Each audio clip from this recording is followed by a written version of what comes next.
What's up, deeply disturbed Dexterites, cartel members, and Lunchable enthusiasts of the world? Welcome back to the Fantasy Files Reacts, the show that we take off the bench once in a while, usually when a new season of Dexter or Yellow Jackets releases. I am your host, Spencer, joined by Nick Henderson from the Dexter Daily and the 4-Player Podcast to talk about Dexter Original Sin, the new spin-off show that gives us Dexter's origin story. We'll be talking about episodes 6 and 7, and also everything from the main series is fair game to talk about, so just be aware of spoilers in this episode as you go forward. We're going to be talking about stuff from the main series, New Blood, and Original Sin, so just be aware of that. As always, the links to our socials and Patreon and all that are linked down in the description. If you support us on Patreon, you get to watch these episodes live as we record them and participate in the chat if you so desire. But also in the description is Nick's links to his Dexter Daily articles and the 4-Player Podcast. It's a podcast that I watch all the time.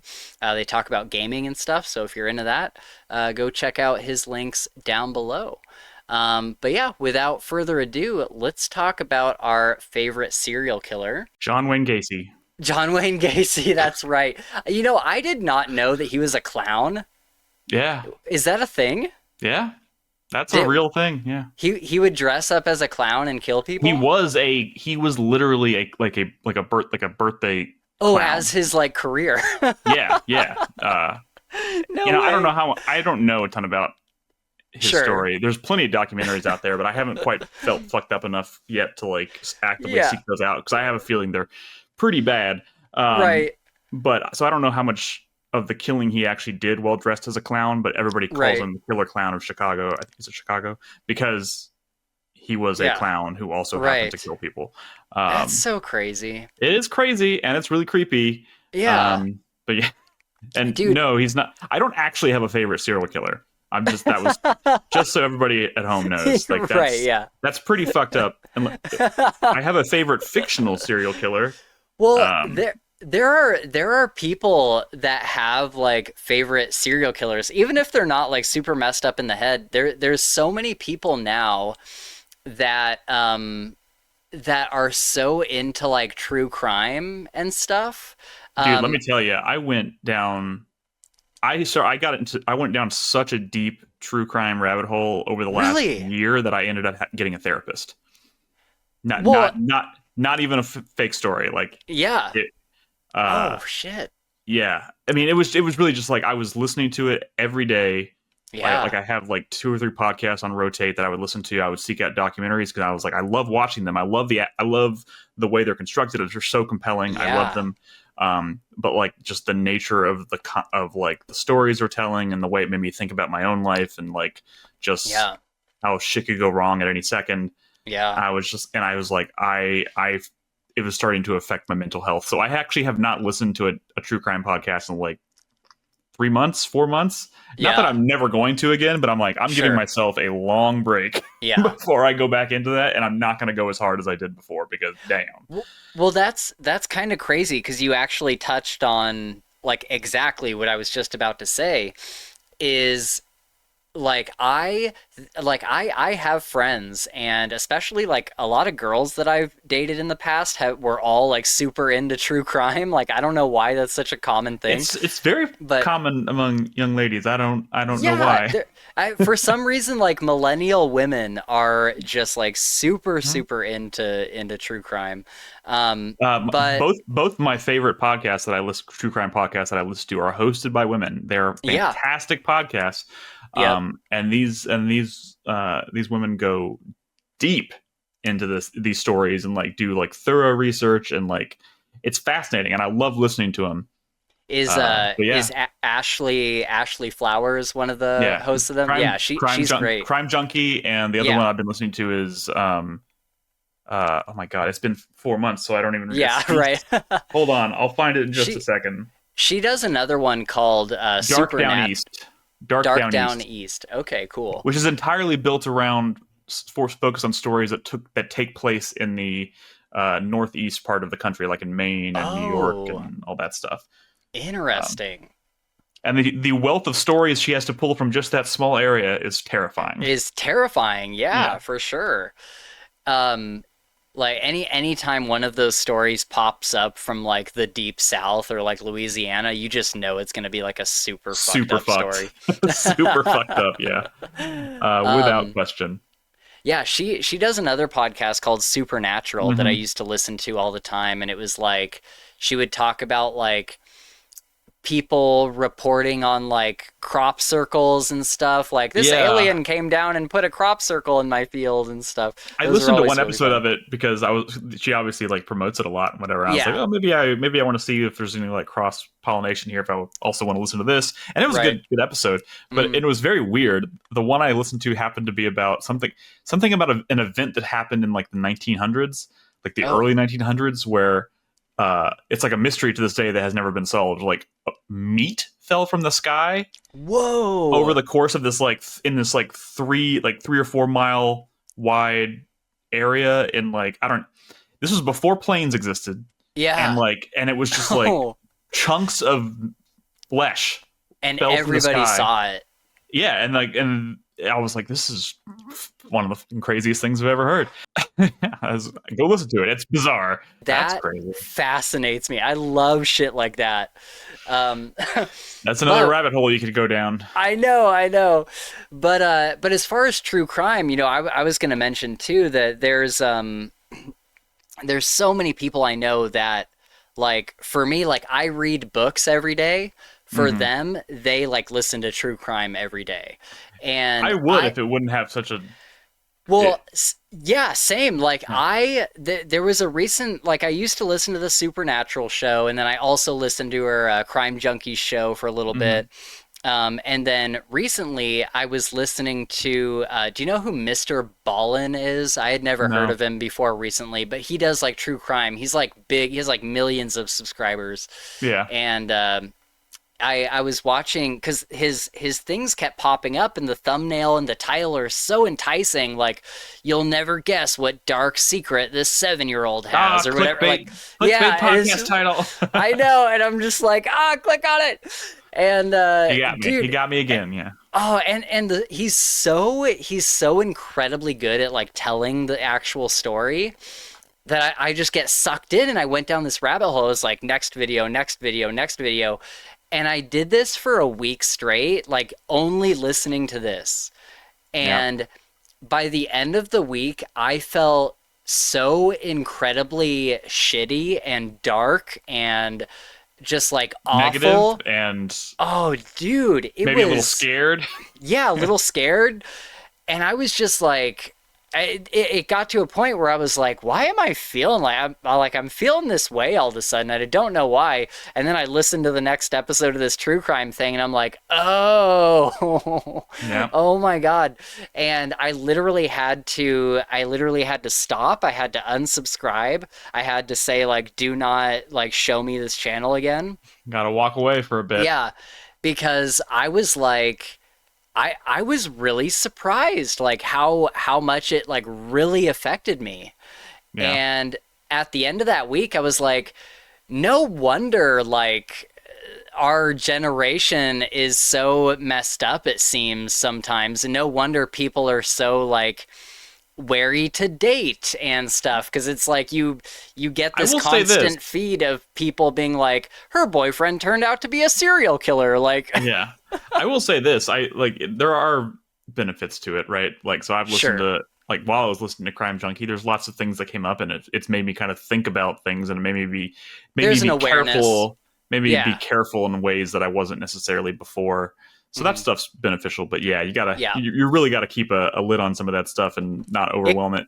it can make you 'Cause, paranoid like by yeah, the end of the week I was like what if this person's a serial killer. yeah, yeah.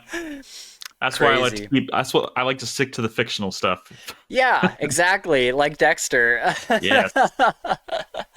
Yeah, we do have a favorite serial killer, and that is Dexter.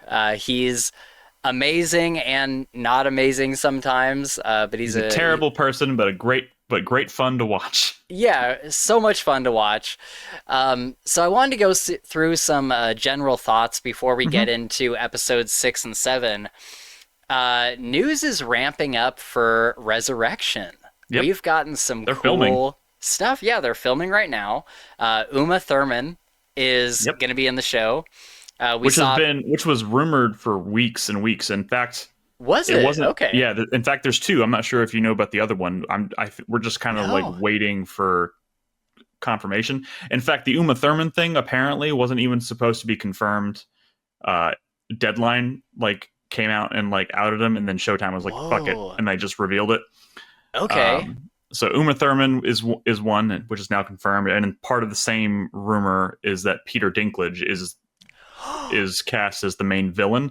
No. Yeah. So if you read the article about Uma Thurman and the character she's playing, Charlie, she's like the right hand man or right hand woman of this billionaire guy. Oh my god. Peter Dinklage is supposedly the actor who's going to play him. That is obviously not confirmed, so that could still go a different direction. But yeah. Wow. If Uma Thurman proved to be real, then although there was also, before Uma Thurman was cast, I think Gillian Anderson was also in talks to maybe play that character, and obviously that fell through. She would have been great. Yeah, I would have been all over that. That'd been great. But yeah, I think I'm just still waiting on casting news. There's a lot more information to get, and they're filming, so they can't keep a lid on it for that long. Right, you know what I mean? right. Well, we got a picture of Harrison. What's his name? Jack Alcott. Jack Alcott. Yeah. He was filming, still wearing his blue jacket. Yep. So do you think it takes place? I mean, it's got to take place seconds after the end of New Blood, right? I think there's going to be, at the very least, there's going to be a portion of the season that takes place immediately after. I also wouldn't be surprised if there's also a time jump at some point. I could be wrong. There's just so much we don't know about the story, and he's going to be more or less mortally wounded at the beginning of the show. So he's going to have to heal from that. He can't be wandering around with a fucking hole in his chest for the whole season. Do you think that at the end of Original Sin, we see another scene with Michael C. Hall taking place, maybe him on the operating table, or him getting better or whatever, and then instead of Resurrection recapping all of that, it just takes place from that scene? I mean, it's possible. My original thought before Original Sin started was that it was all going to culminate in a scene with the camera pulling back and then cutting to black and pulling out, and then he was going to be in the interrogation room or something, or handcuffed to a hospital bed, and there'd be Batista standing over him or talking to him or whatever. I thought maybe that was what, but then they ended up doing it at the beginning of Original Sin. I don't have any reason to believe that whole scene at the beginning of Original Sin also felt kind of like a add-on. Maybe that wasn't even in the original script. It was something they decided to do kind of last minute. I don't know. Right. So I don't necessarily think we're going to get another one of those. I do think we're probably going to get a teaser, another a teaser trailer saying, and don't forget this summer, and then I don't know, a 15-second thing that teases it or something, after the episode ends or something. Okay. But because it's supposed to be but they're still sticking to their story. They're saying it's June. Yeah.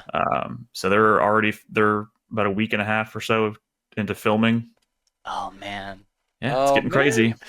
Just heating up. Wild. Yep. Yeah. What do you think about I've been watching or rewatching the original series. I'm still in season 2, I think. Yeah. And something I kind of noticed is that the main series has a very good blend of serious and funny. Yeah. And then Original Sin is a lot funnier. It's a lot more lighthearted. It sounds crazy to say. They're really leaning into the goofiness of it all. Well, they're leaning into he's super inexperienced, has no idea what he's doing, and that is inherently kind of funny watching somebody try to fumble their way through becoming a serial killer. Yeah. I guess. Yeah. So yeah, they're really leaning on that, and to great effect. Yeah. Yeah, exactly. And New Blood was like all serious. Like it it was a had very like dark show. Yeah. yeah, and it had like a couple funny moments. Like I always love the scene where he's I forget what's just happened, but Deb shows up in his mind and there's like dozens of her and they all have like go Dexter. When he's in the high school auditorium. Yeah. That's they use Jennifer in that to like great effect to like do some funny things. I like the thing where she's like badgering him while he's in his car and to the point where he just starts screaming. Oh, yes. And then like, but that's all in his head. And then I forgot her name, the bartender lady. She's standing out there and she kind of just sees him sitting in his car and she's like, peace. And he's like, peace. Like those, it's like really understated humor. Right. In New Blood. Exactly. Which I think that was really cool. It was a really cool way to like come back to the show and give it a different vibe. I liked it a lot. And so I guess I'm curious, what do you think the tone of Resurrection? Do you think it's going to be more New Blood, or do you think it'll be more like the original series? I think it's probably going to be more New Blood. Like they're doing, like they clearly have recognized that there's a dichotomy to the series now, because you have the other casting news that we haven't mentioned yet is they've confirmed David Zayas, who's Batista, is back. Yeah. They've confirmed James Remar is coming back as Harry. So like they're keeping, instead of bringing Christian Slater on to suddenly start doing Harry and with Michael C. Hall, they're keeping the actors together. So they kind of have like there's this part, there's this cast, and there's this cast. So it kind of feels like they recognize that like it's not two different universes, but like Original Sin is on one end of the timeline, has a very specific feel. Yeah. This is Resurrection as a direct sequel to New Blood, which has a very specific feel. I wouldn't be surprised at all if they like took some feedback from New Blood and was like, well, we got to inject a little bit more humor into it. But I think the nature of the story and like what it's picking up from, what the stakes are, is going to keep it feeling a little darker. Right. Which I think, as long as like we have Original Sin running and we have Resurrection running, like I like having both. Yeah, for sure. Yeah. And I love how they're both kind of the opposite ends of the spectrum of what the main series is. Like the main series is like a perfect middle ground. Yeah. And then you have both of these. So that's really cool. I'm really interested to see where it goes, because at this point, like I have so many questions. Like I literally don't even have theories. Like I don't even have like where does he go from the hospital? Like I've heard some people say, like some people that are on one end of the spectrum are like, you know, he gets visited in the hospital by all the like feds and everything, and they turn him into a hitman for them. And I think I've like turned him into like a Hannibal Lecter type figure where he's like helping the cops track down other killers. Yeah, I'm like, that's wild. I think that's a little too out there. I think he escapes, and the reason why I tend to lean towards there's going to be a time jump at some point is because I feel like it would be easiest for him to escape justice trying to get out of a hospital than out of a prison. Yeah. So if I hope there's not a prison escape. Yeah, if he ends up in a coma and he's like handcuffed to a bed and he's like in a hospital and he wakes up like months later and there's like nobody, they just you know, nobody's like sitting there all the time waiting for him to wake up. You know, like if he just happens to wake up and there's like not anybody around him, that would be his moment, right? Yeah. Well, didn't we get like a promo image, like the very first thing that ever said Dexter Resurrection? Wasn't it him like in a hallway in like scrubs with like a gas mask kind of thing? Or like a... I don't think that... I've never seen that. So I imagine that might be like somebody like have made that image as kind of like their own... Okay, that makes sense. But anything could happen. Yeah. Anything could happen. I mean, that's what I think makes it really interesting is as much as I love this show, and feel like I kind of know it like the back of my hand. I have no Mm-hmm. fucking clue what they're doing. No idea, No right? fucking Yeah. clue. And that makes it exciting. It also makes it a little scary. Because I feel like even before Original Sin started, like to a degree, I was like, I kind of know what's going to like not what explicitly what's going to happen, but like I know what they're going for. Right. I have Yeah. no clue what they're going for here because I don't know how Harrison plays into this. Right. I don't know how he's going to Oh my God. escape. I don't know what his motivation is when he escapes. I don't know like how he's like where does a villain even come into play with this? Well, that was going to be my question, because if he's escaped and he's trying to stay low profile in New York City, at what point is he like, I'm going to kill this billionaire? You know what I mean? Exactly. Like that. Like, I mean, I feel like the kind of the ongoing drama of the show is he's going to be kind of like constantly on the run, like constantly looking over his shoulder, but he's also got to be working towards something. Like he's not just going to be trying to like there's going to be a driving force. There's going to be something motivating him, and I can't even imagine what that is. So, and I'm so curious how Harrison plays into it. Like, did they meet up again? And Harrison's like, "Oh, my bad." Like Harrison, I feel like Harrison. Okay, and there's also this whole thing about before they decided to go this route with Resurrection, they had literally already written an entire 10 episode arc of New Blood season 2 starring Jack Alcott as Harrison. Like they wrote the whole thing. Like they could have started filming, and then they decided to scrap it. And that's so supposedly featured him starting to go down his own path and like starting to kill people. Oh. I don't know if that's what's happening here. If they're going to use, I mean, I imagine they could probably use pieces of that. Yeah. So maybe he's going to like somehow catch wind of the fact that like his son is going down the path that he was trying to keep him off of, and he's going to be like, I gotta get to him. I gotta stop this from happening. And maybe maybe their stories for the most of the series is like kind of happening on two separate tracks, and it's not until much later that they actually like meet up. Yeah. I don't know. It's crazy. I have a feeling, sooner rather than later, they'll probably start trickling out some information about what it actually is. So I think some of those questions will be answered sooner rather than later, but maybe not until after Original Sin is over. Yeah. I hope they don't give away too much in the promotional stuff.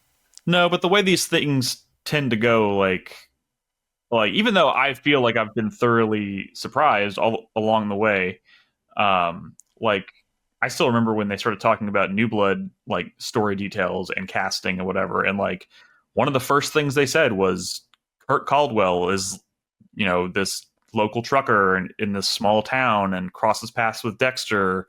I mean, they did keep the Harrison thing completely under wraps until the premiere.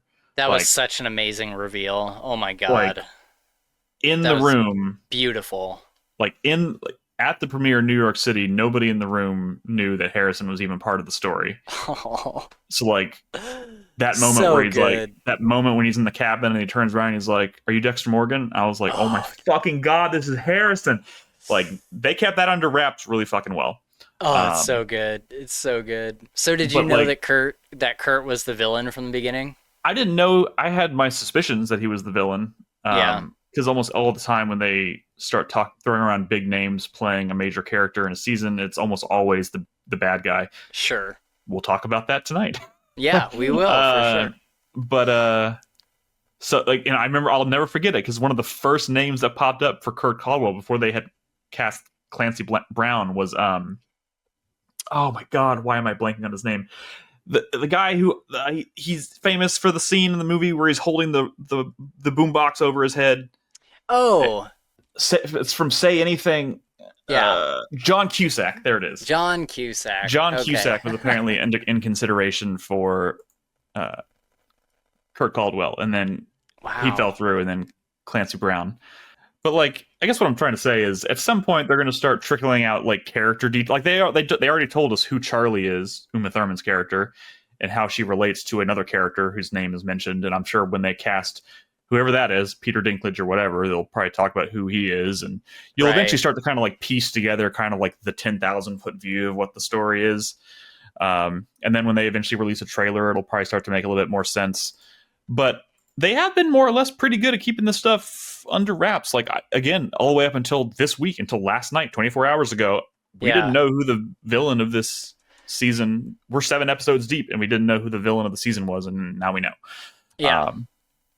So yeah, it's interesting, but I do want to have a clearer picture. I want to know where they're going. I don't want to know everything, but I definitely want to know what they're going for. Okay. So we'll see. Yeah. So kind of getting back to Original Sin a bit more, something we haven't really seen so far, and this is something that I noticed while I've been doing my like rewatch of the original series, is in the original series, Harry is always telling Dexter, like, you are a monster, like you are, like there's no hope for you, so we need to make the best out of what we can do. And you should not trust anybody, like you cannot get close to anybody.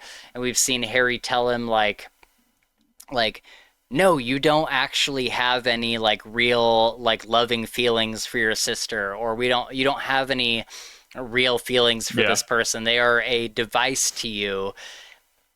And I don't know if that's just like ghost Harry saying that to Dexter, or if, because like we haven't seen that in Original Sin. I think there's I think certain elements of the story are changing for the sake of the writing. They're retconning a couple things. Yeah. I think so far they've been fairly minor, and it's for the sake of wanting to tell a story, and also obviously wanting to expand the universe on a broader scale, I suppose. And making small changes, I feel like that, I think, are usually fine. Yeah. Also, there's an argument can be made that the entire original series is Dexter is an unreliable narrator. Yeah. So I think you can kind of like explain away some of those things, but also a lot of the times where he was telling him that stuff is when he was like in his when he was first starting to show signs and first starting to he was starting to kind of come to grips with the fact that his son might be becoming a serial killer, which is when he was in high school, like a teenager and stuff. Yeah. So maybe like kind of the dynamic between them changed over time. And maybe we'll get to that. Also, I think this season of Original Sin is almost entirely, it's more about Harry than it is about Dexter, just in terms of like the journey, because we know Dexter's journey. Yeah. So, and as after this week too, I have some theories about like how this is going to impact Harry more than I have than how it's going to impact Dexter. And we might get to the point where like certain events irrevocably change the way he sees his son. So maybe that shift is going to come because of what happens in the last 3 episodes, and he's going to suddenly realize, I've created a fucking monster, and this is bad. Who do you think, and maybe we've talked about this, but who do you think Dexter kills that Harry walks in on? Well, one, I don't think that's going to happen this season. Oh, really? Okay. I mean, if you look, again, some of this stuff could change because they might be retconning stuff, but it was a whole. They say in the original series that Harry committed suicide a year after he got out of the hospital that we saw in the first episode of Original Sin, after he had his scare and he killed Nurse Mary. Okay. It was a whole year before he killed himself, and what they've shown so far in Original Sin has only taken place over the course of a couple weeks. Oh. So I think ultimately the entire show of Original Sin, is leading to that. Okay. So if they do 2 seasons or 3 seasons, I think they're just saving that for the end. Also, they haven't renewed it yet officially. I think the renewal is coming, and they keep referring to it. It's got to. They keep saying this season on Dexter Original Sin. They're not calling it a mini series or a limited series. Right. So I think it's going to get renewed. They may be waiting until after the finale to officially greenlight it, or what, I don't know. But it sounds to me like they're holding that back until, at the very least, until the second season. I don't know. That doesn't necessarily have to be the end of the show as a whole, but like I don't think it's happening this year. Okay. And they say in the original show it's a drug dealer. So I think they even say his name. I could be wrong. I think they say his name. Wow. Interesting. Okay. And strangely enough, he had long hair in that scene, but I don't think that matters. He did. I don't think that matters much. That doesn't matter to me. Yeah. Like that's the kind of shit you can retcon until the cows come out. I don't think I'm gonna care. Yeah. I'm glad they kept it in for the beginning, just to that little bit of connective tissue there. Yeah, that was cool. I did enjoy that little bit of a connection there. Yeah. Do you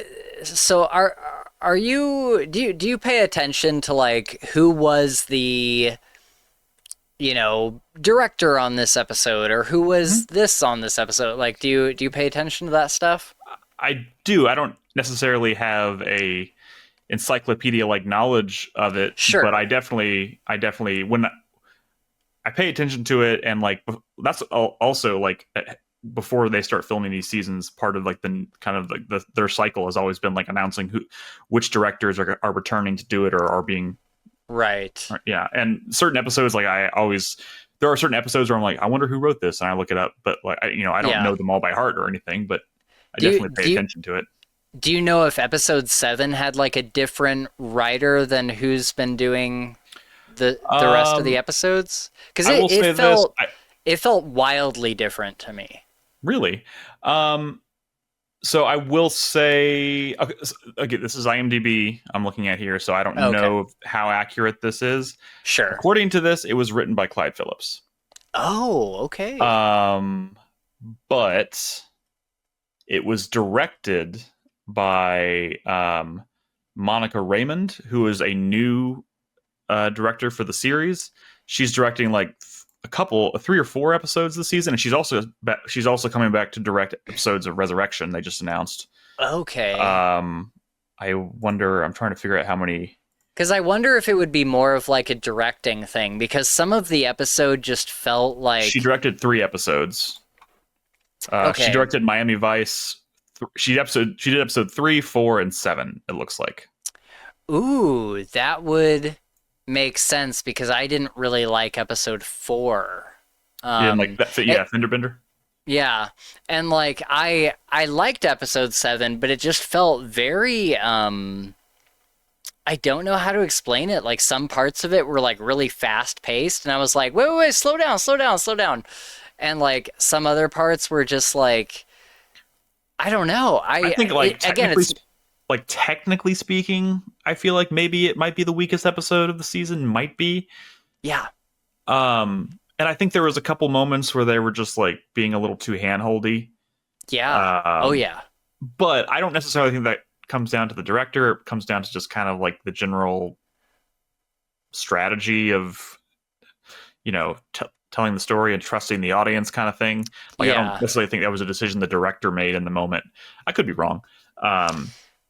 Yeah, handholdy is exactly the phrase that I would use for episode specifically 7. There's 2 flashbacks they use for showing scenes that were in the same episode, which I was like, I don't think you needed to show us that. I don't think we needed both of them. Yeah, just odd. Yeah, but I think the pacing of this episode, and I was talking to John about this exact thing because he watched the episode before I did. And he was like, I think this episode has a bit of a pacing issue. And he's like, it reminded me of the first episode, because I think the first episode was paced. They were trying to cover a lot of ground in the first episode. So it felt like it's like moving very quickly, and they do a lot in that first episode. And I feel like it's kind of the same here.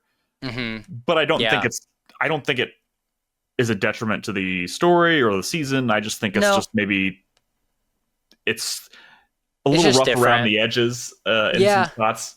Perhaps, yeah. But I thought it was still a fun episode. Yeah, it was still with some important reveals. Yeah, and I think that's the important thing to say here as well, is that for this season, I've talked about like, oh, I didn't like this episode, or this episode was better than this one. I think any of these episodes is like A+ television. Like I think it's been when it's at its worst, it's still better than most things. Yeah. So like really, like when I say like when I say I didn't like episode 4, it's like nitpicking basically. Yeah. So I think all of these have been amazing, but it's hard not to compare one episode to the other, you know? Right. Um, I'm and trying to then, get like a read on. I'm trying to figure out concretely who wrote this episode because I'm curious because okay. I know Clyde Phillips wrote the first episode and the last episode Because because I he feel, almost always does that when he's involved with the okay. season. Because I feel like this episode did have a writing issue. Whether it was Clyde Phillips or someone else, I did feel like some of the dialogue I was kind of like, what? And just like how certain scenes were like written, I was kind of like, okay. So I definitely felt in my gut like it had a bit of a writing issue, but maybe that's just me. Yeah, and some of that could have come across in the like could have come to fruition in the editing room. You know what I mean? Like some of the pacing as well. Yeah, yeah. They're showing me editors. I'm like, I have the episode pulled up at the beginning. I'm seeing if they put the written by in the opening credits. Okay. Well, speaking of while you're doing that, episode 7, we do see Dexter put the blood in like a blood slide and like hold it up, and we get the perfect circle. That was a really good shot, by the way. That was a fantastic shot. Yeah. And dude, they could have lingered on it. They could have lingered on it. That was that's an example of a scene where like they cut away too fast, and I was like, no, let it. Yeah, let it sit. Let it sit because that's let it vibe. That's good. Like, and they use music really well. Like the music was like super. Like, I was like, oh yeah, he's holding the fucking blood slide. He's putting the shit. I can see the gears turning in his head because they're turning right here with me. And then it was just like, and I was like, no, you didn't. No. You finished a little too soon. That's what she said. That's what she said. Yeah. But still, great moment. Do you think that we find out like why exactly he does the blood slides this season? Like because as we're watching this season, he's slowly figuring out his ritual. He's slowly figuring out like he wanted to use plastic wrap, and then he learned that like, you know, eventually he learned about like the M99, and he learned about like, oh, I like taking their victims' pictures and like holding it up to them.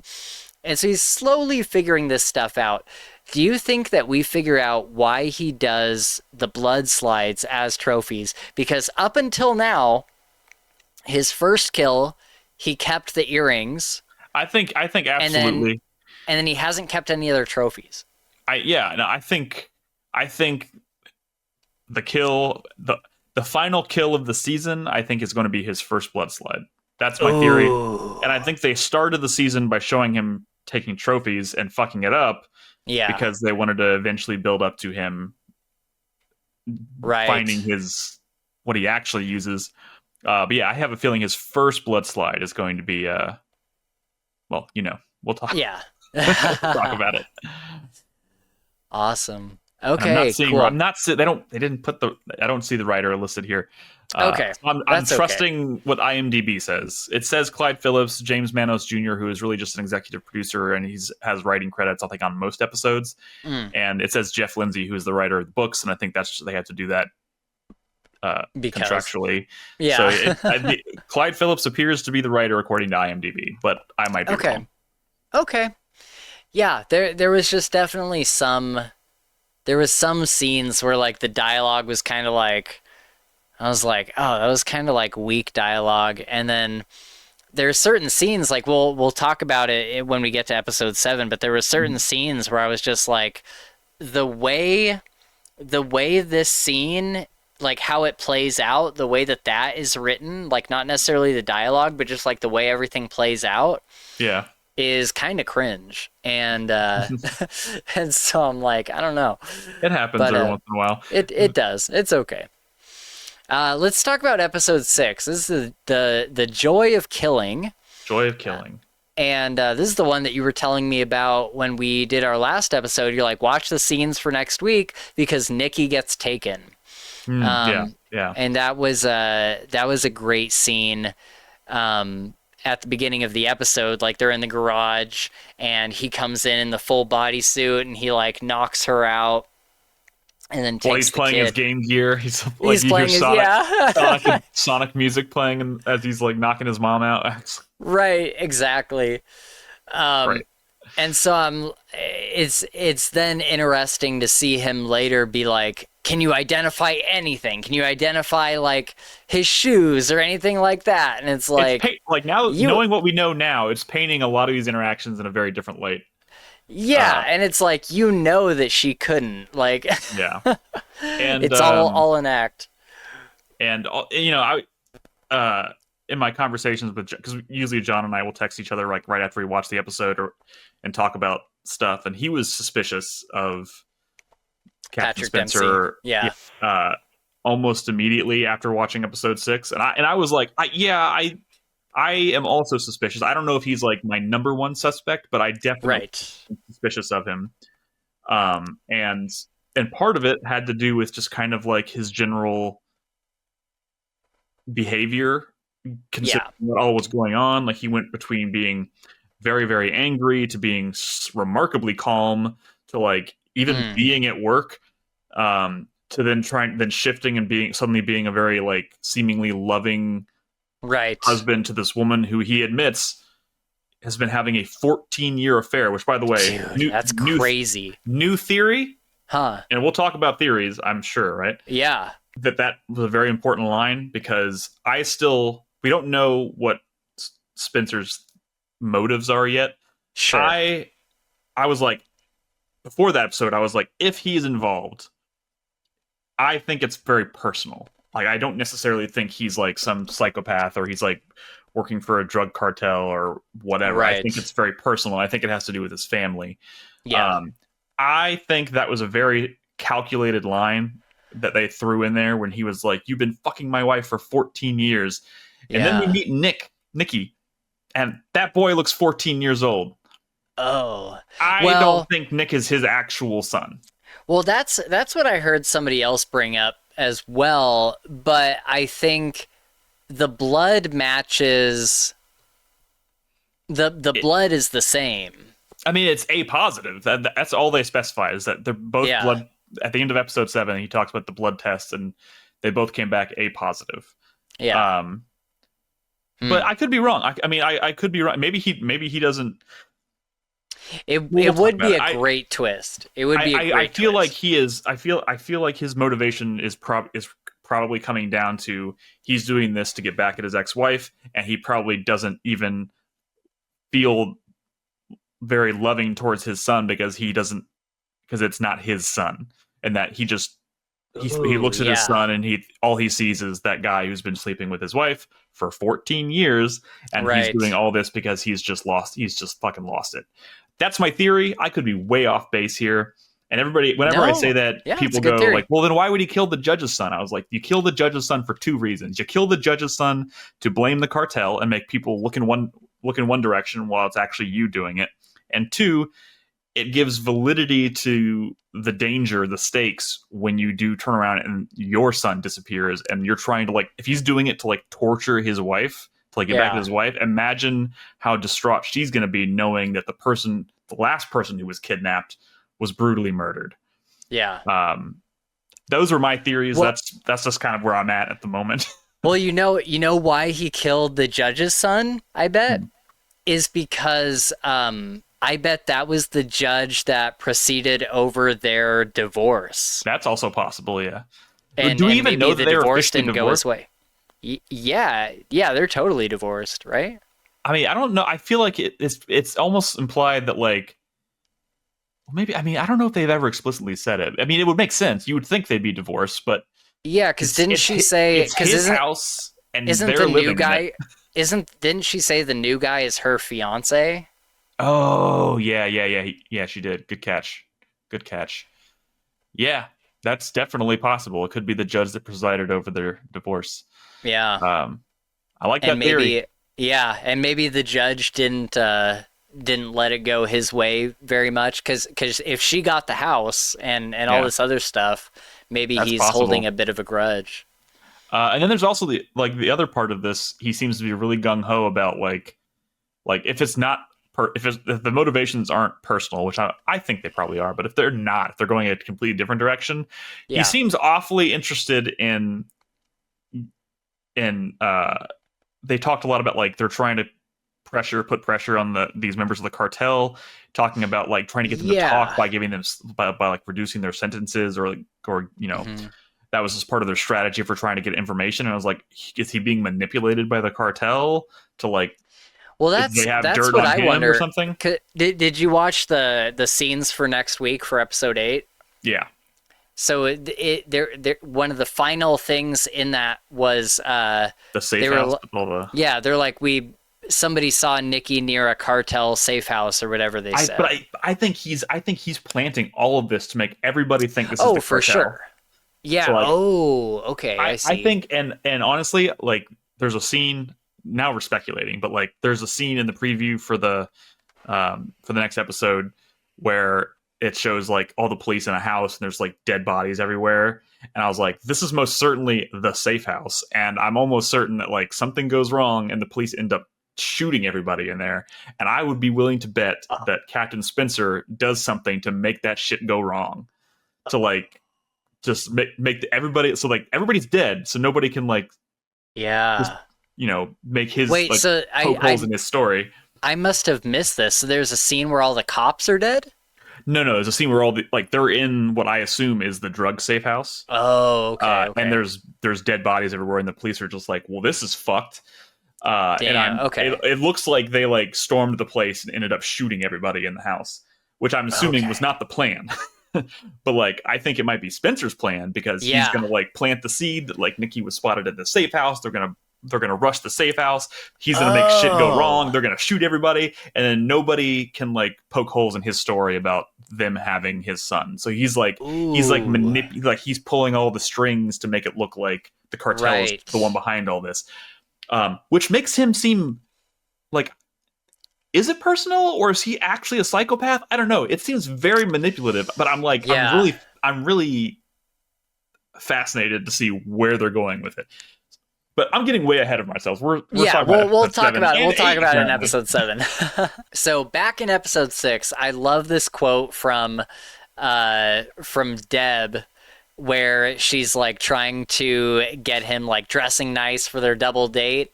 Yeah. And he's like, why do I have to wear this? And she says, I can't have you looking like some weirdo fucking jizzbot. Jizzbot. Yeah. Yep. Someone's having fun with the Deb dialogue. Yeah, whoever's writing her dialogue has got to just be having a great time. Yeah, it's very good. And then she, I mean, we knew this since like the beginning of this season, really, but Patrick Gibson takes off his shirt and he goes to put on the flannel. This guy is fucking ripped. Jacked. I was He's like, jacked, yeah. Holy shit. I was like, pause. Like, what? Yeah. I mean, he'd have to be to like. Yeah. Yeah.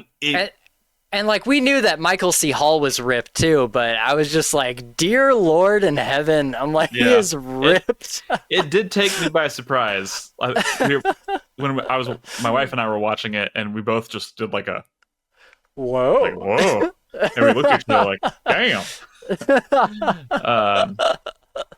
Yeah. That's great. By the way, that scene, I don't know if you saw it, they posted it on like social media and Instagram, whatever. But and also in if you've been watching the after show they've been doing, right?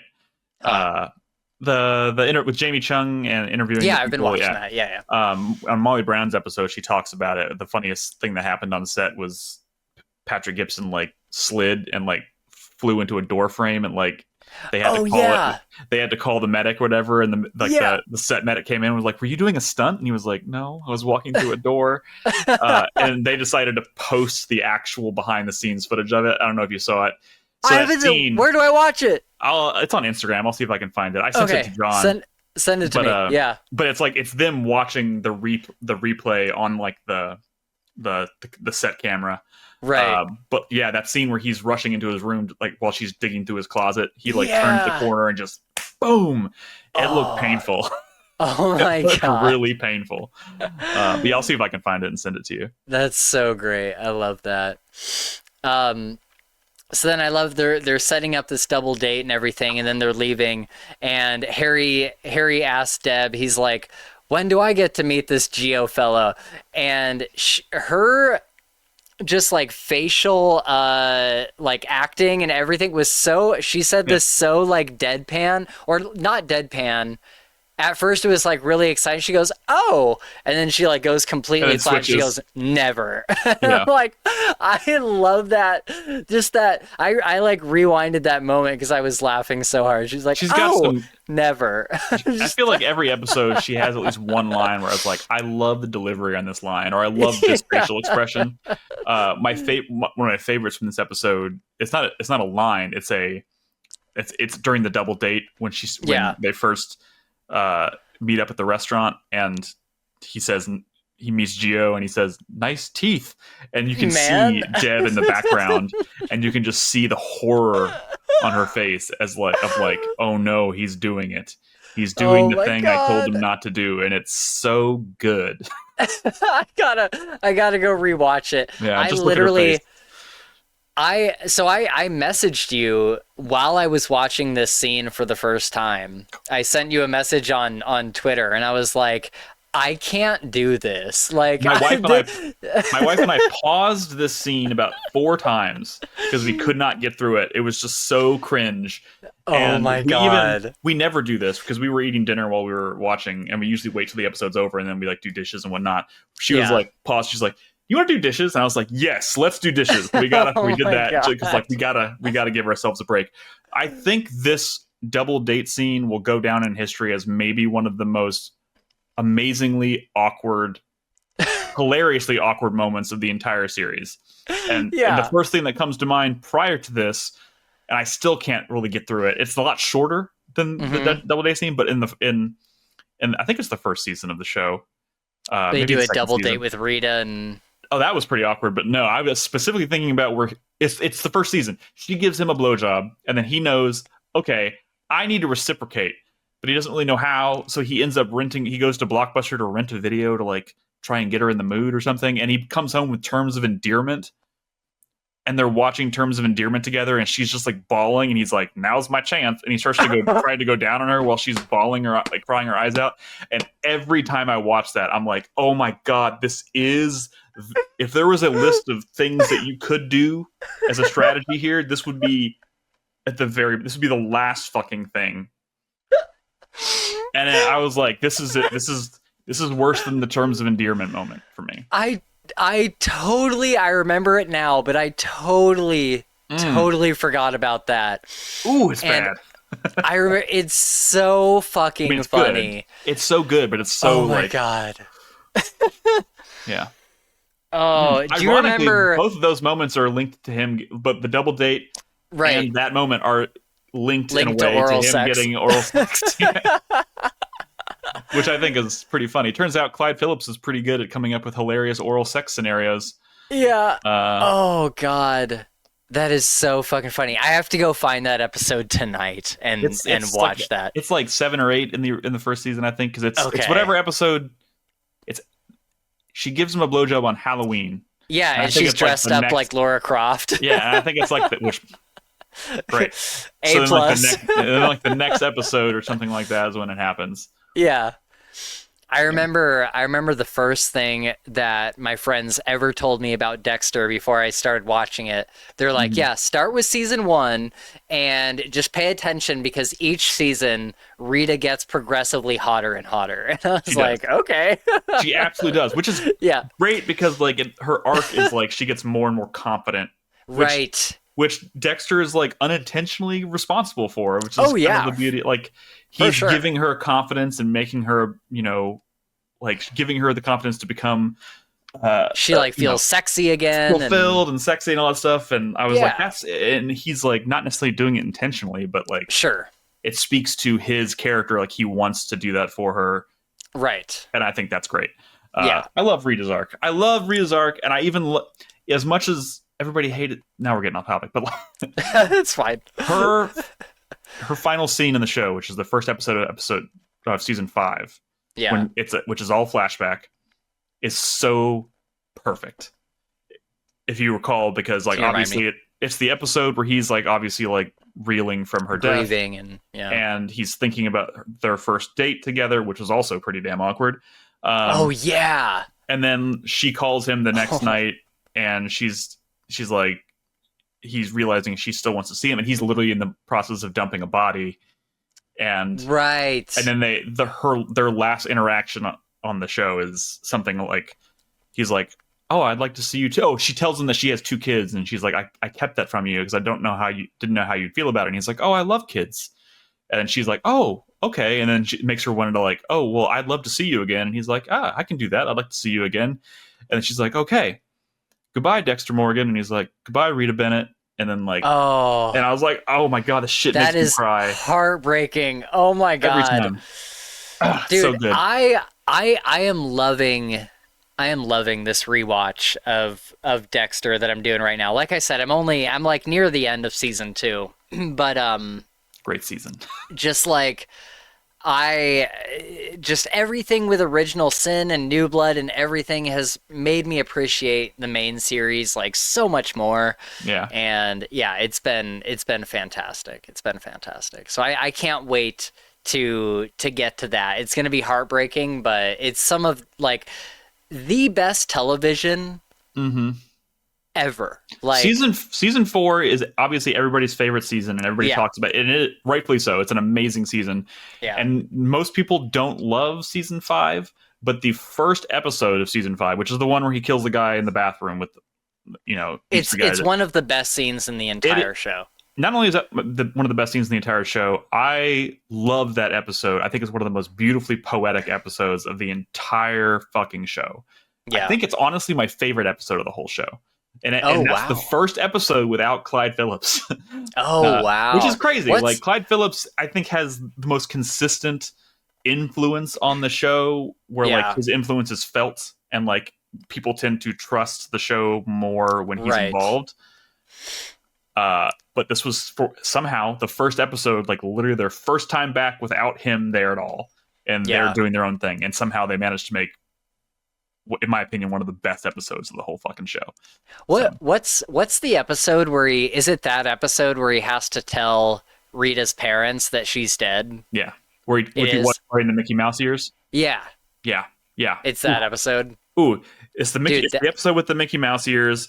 It's the episode with the Rita flashbacks. It's the episode where he kills the guy in the bathroom. It's the episode where he goes the entire episode without seeing Harry, and then he kills the guy in the bathroom, and then Harry appears behind him. And he's like, "That's the first human thing I've seen you do since she died." And I was like, "That is one of the best lines of the entire show." Yeah, it is. I'm so happy that James Remar is coming back. I'm just saying. Yeah, I know. I mean, I'm so excited. I love Christian Slater, but like, I'm so excited to see James Remar back. I'm so incredibly stoked. Last thing I'll say about that is the that scene where he has to tell them that Rita's dead is one of the most like I can say, like, I never thought about what it would even remotely be like to tell someone's parents that they died, like that you were married to. Yeah. And like that scene is so real. I'm like, this is how it would actually be. Like, can you imagine? Just like, he's shell shocked. He's fucking shell shocked, and it's like, it's like, how do you tell somebody that? Like, he's shell shocked, but he like kind of like falls back into autopilot mode and just becomes like emotionless, and like he becomes he's like, sorry for your loss. Yeah, he has no idea how to act, no idea what to do. He doesn't even know if he's actually feeling anything, but he actually is. He just doesn't realize it. Right. Oh my god, beautiful stuff. Sorry. So again, back to episode 6. Double date. Back to episode 6. Nice teeth, man, is one of the funniest lines in the episode. They keep talking about his teeth. He says something in like when Gio first shows up. He says something to Deb about his teeth. His parents paid for his teeth or whatever. Oh, yeah. When they're talking in the club, she's like, "What if she says something about like hitting him?" And he's like, "I hope you don't, because my parents paid a lot of money for these teeth." Oh, or something. That's like, right. Is this like a running joke about his teeth? Interesting. Okay. What a weird running joke. Yeah. I'm also very suspicious of Gio. So one thing I have noted here is Gio has a bit of a temper. And we see this in the bar. The guy like kind of shoulder checks Deb.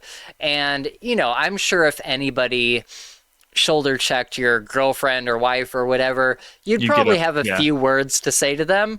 But Gio looked like he had a fire in his eyes, and he was about ready to like demolish this guy. I think he like overcorrected a little bit. I don't know if this is going anywhere, and I don't even know if his character's like story is going to necessarily like play out this season. If they're going to do a second season, I feel like he might be part of that. Yeah, but like I'm still suspicious that I think he might be related to Hector Estrada. Oh, I think his dad might be Hector Estrada. Oh, that's brilliant! I didn't even think about that. Because he's rich and he looks like him. He looks like him. He keeps talking, making like little off the cuff remarks about his parents and stuff. And I'm just like, but he never says anything specifically about them, and they never show him, obviously. And he drives that like really fancy blue convertible. And then the shot in episode 7 when Laura goes to the Hector Estrada like mansion or whatever, there's like a very similar looking blue sports car in the driveway. Not the same one, but like it was enough to make me go, huh. Oh man. So I don't know if he's a good guy or a bad guy, or if I did not think about that. That is a brilliant theory. But dang. Okay. Yeah, because it has been played up quite a bit. With Deb falling in with the wrong. Yeah.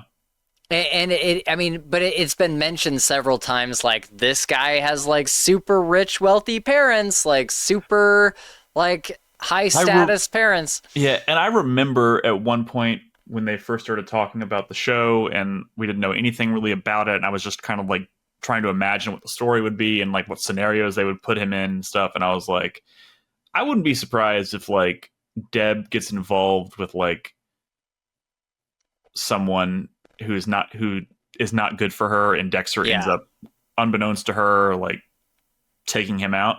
Right. And I was like, that could be Gio. He seems like a nice guy. I don't know, but like that could still happen. But I would be a little upset if they did the ice truck killer thing twice. You know what I mean? I think the difference will be, if it does happen, is like she's never gonna know. She's never gonna know who he was or right. What. I think it might be a situation where Dexter figures out who he is or something, and he takes him out and then has to like make something up so Deb to like, you know. But do you think Gio is a killer?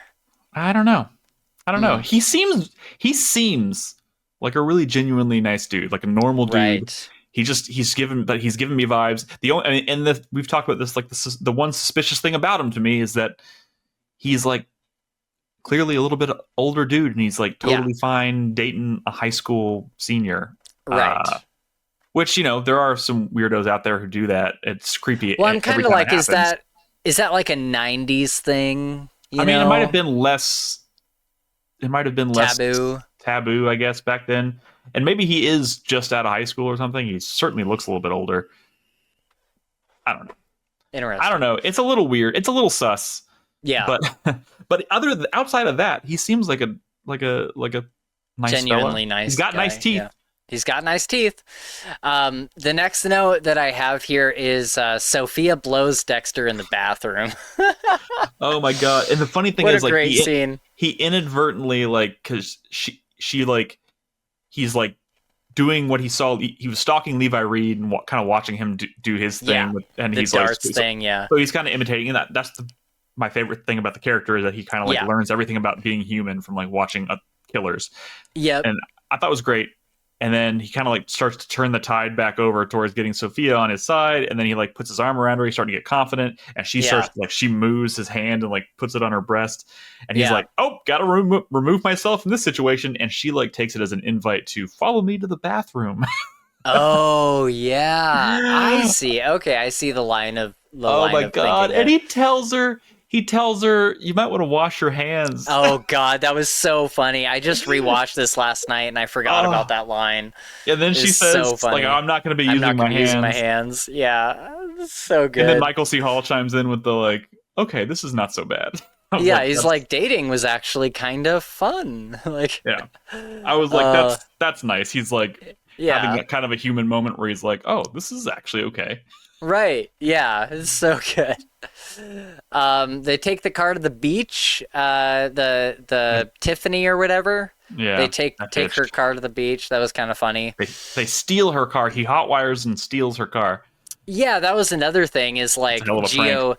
Geo couldn't get it to start, and then Dexter goes in, he's like, I got this, and like starts it, and that was another like mark in Using his favor his was Sophia's using like, his oh, using his training from Harry to do like seemingly innocuous things. right, It's yeah. fun. Yeah. And then I love this line where Dexter gets home, he drops off Sophia or whatever.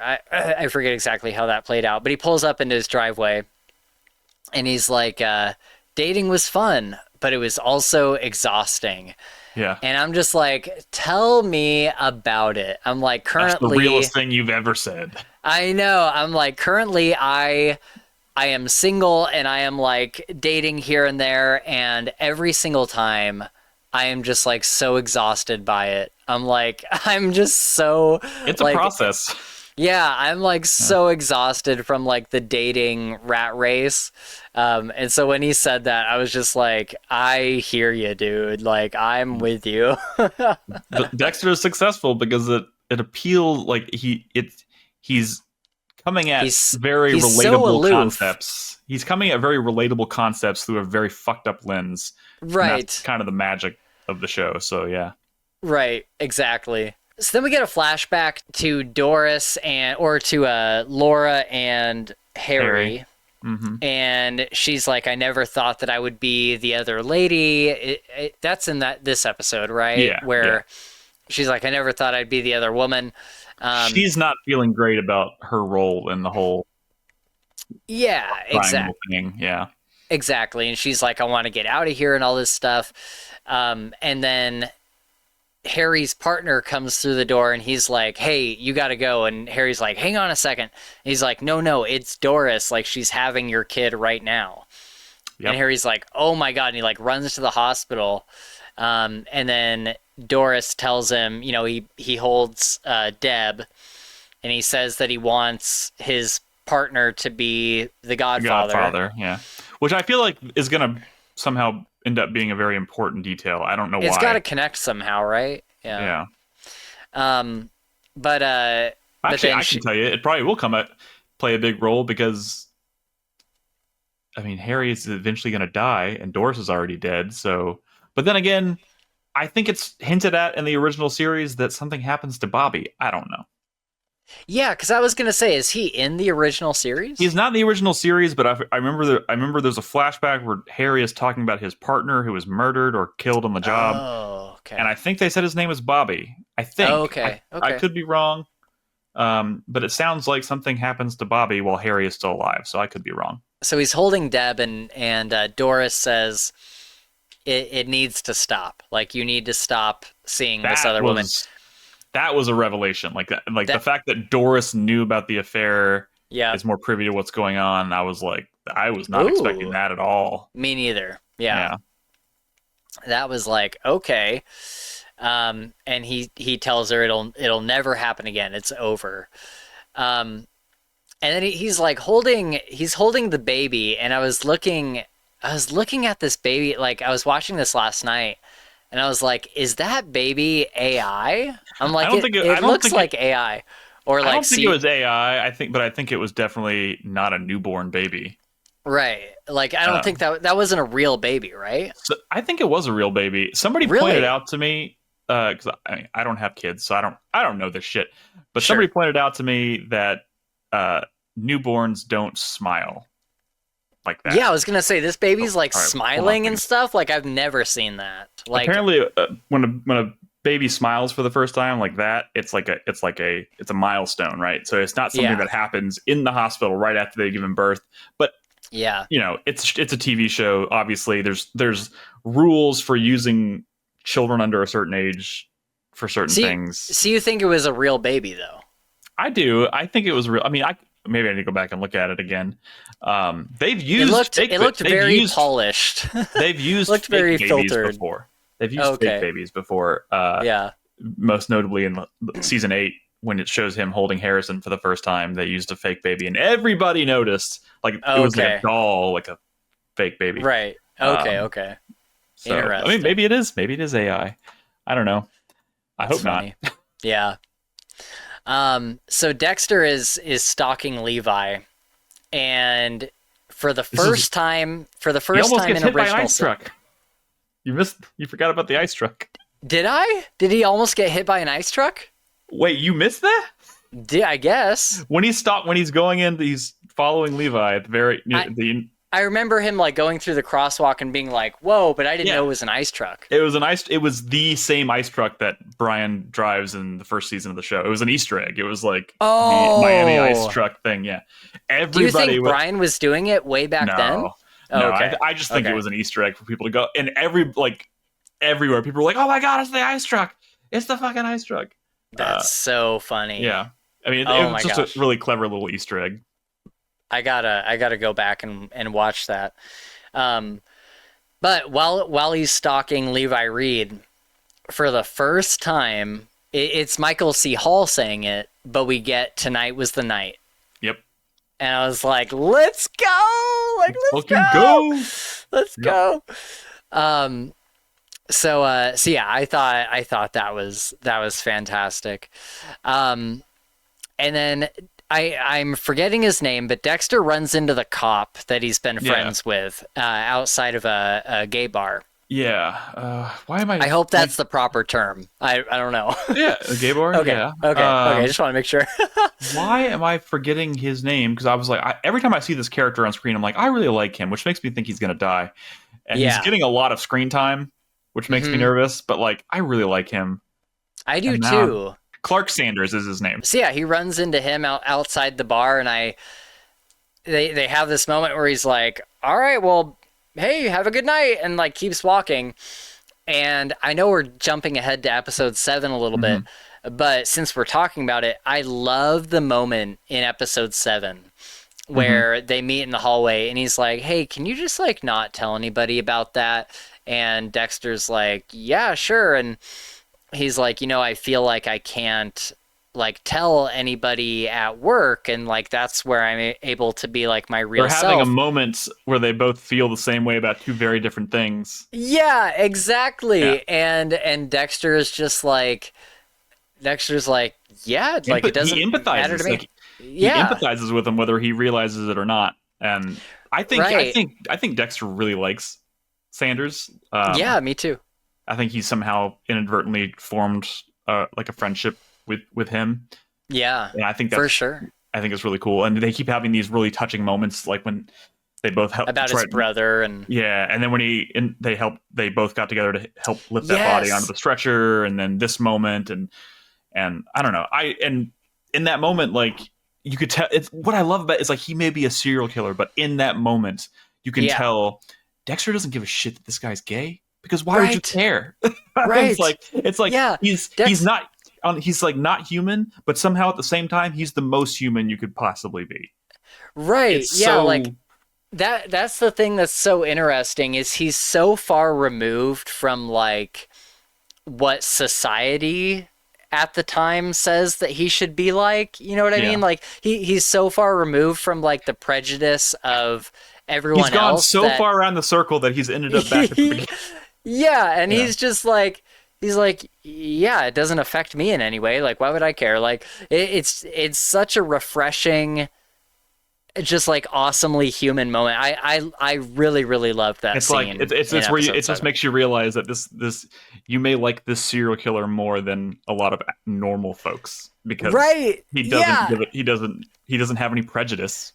Right. And like, we talked about this in the last podcast episode we did is like this season's job is to sell you on the fact that you will like Dexter Morgan. Like you will like him as a person. Yes. Or at least as like a character. Yes. And scenes like this really go a long ways to I think they've done a phenomenal job of that. Yeah. They did it once with the first season of the show, and they went about it. They had to go about it a very different way, obviously. Yeah. Like right out of the gate, they had to like make it. They had to make a case for it. Like right out of the gate, you had to be like, "Oh, I like this guy. Let's have him murder a pedophile." Right. Like, Yeah. okay, got it. Right. And now they're like, okay, he's kind of established. People kind of know what's going on, so we can let it breathe a little bit. And now we can just like make you realize that he's like not human, but he's also more human than a lot of people at the same time. And that, and that like push and pull of that thing is just really compelling. So they've been doing a great job. Right. Yeah, okay, so he's stalking Levi Reed. He meets Sanders outside the bar. He keeps going, and then Levi is in an alleyway taking a leak, and he's singing the song that was playing at the bar, like, I've been thinking about you. Yeah. And he's singing it out loud, and one of just the most badass moments, he's like, I've been thinking about you, like all drunkenly, and Dexter's just like, I've been thinking about you too, and hits him with the M9. Oh, it's such a good moment. And I like how it was like not as practiced. Like he just like stabs him with the needle like in the chest instead of doing his like usual like in the neck thing. In the neck, yeah. He's like, I noticed that. He's using the M99, but he's still not quite practiced, smooth about it. Right. But yeah, Levi goes down. What a great little addition to have him put it like in the chest or whatever, because like and he ends up taking him to like the kill room he sets up is in the house where he murdered the family in the first episode. Was it? Mm-hmm. That was the house. Remember when the very first crime scene where you kind of meet everybody at Miami Metro and it's raining outside and Spencer shows up? That was the house, and he took him back to that house and set up the kill room in that. Okay. Because I was wondering where it was. I was like, where did he take him to? Yeah. I mean, he killed the whole family. The house is empty. Yeah, like, for sure. He just went back and he takes the apron out of their, like, they had been, I guess there was boxes where they had been packing up a bunch of shit, I guess. And he just takes out that apron that says, like, kiss the cook or something on it. That's right, yeah.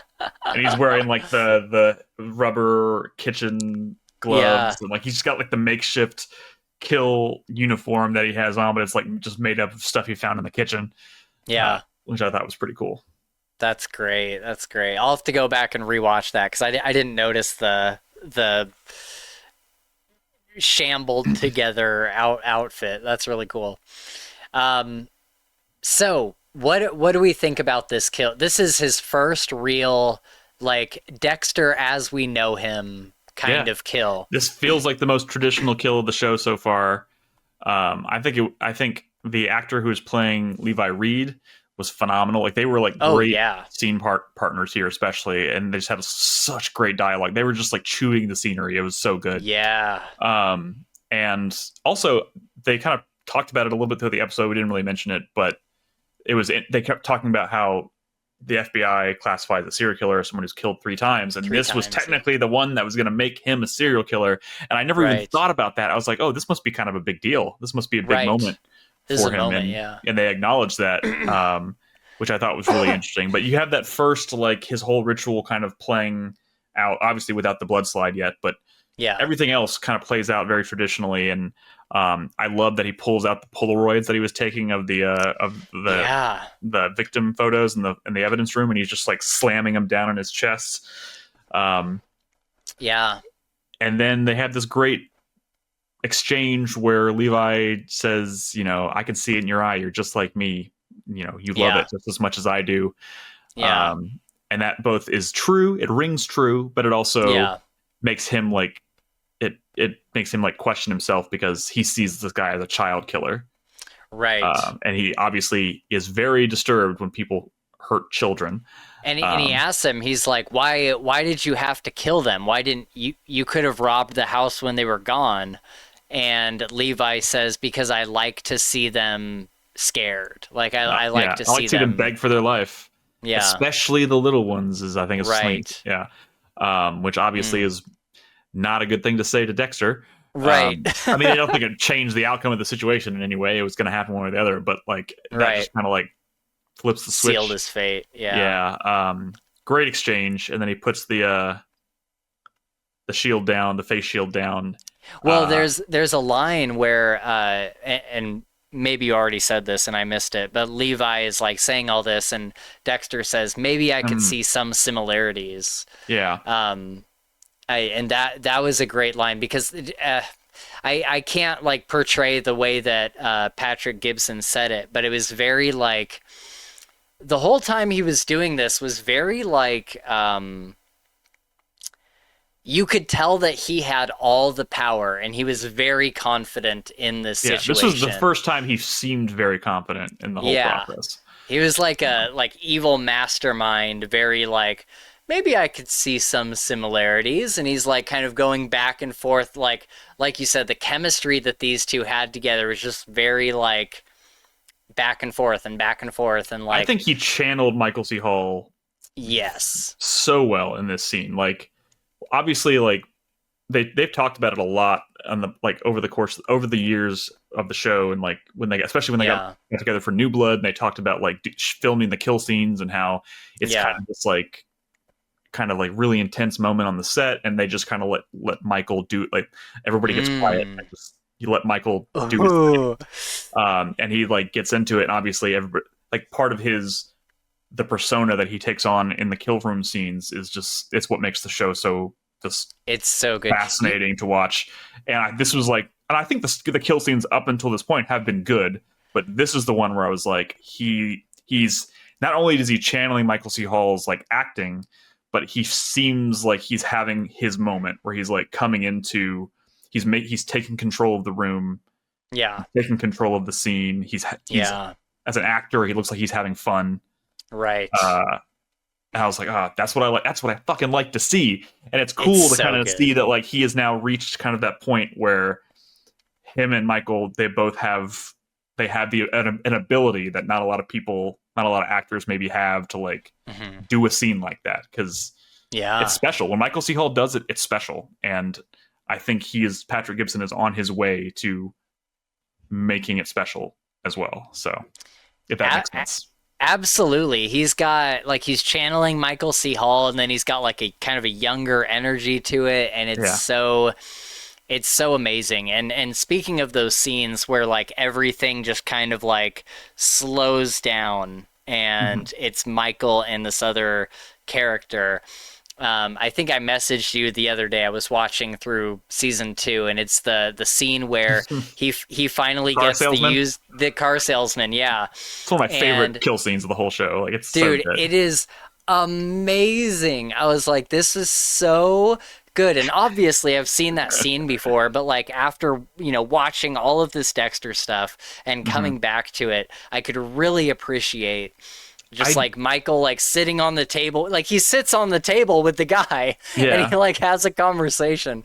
My favorite part about that scene is in the background there's like the mannequin head with the wig on. Oh it's just like sitting there under a spotlight practically. And he's like not even your hair is everything about your hair is even your hair.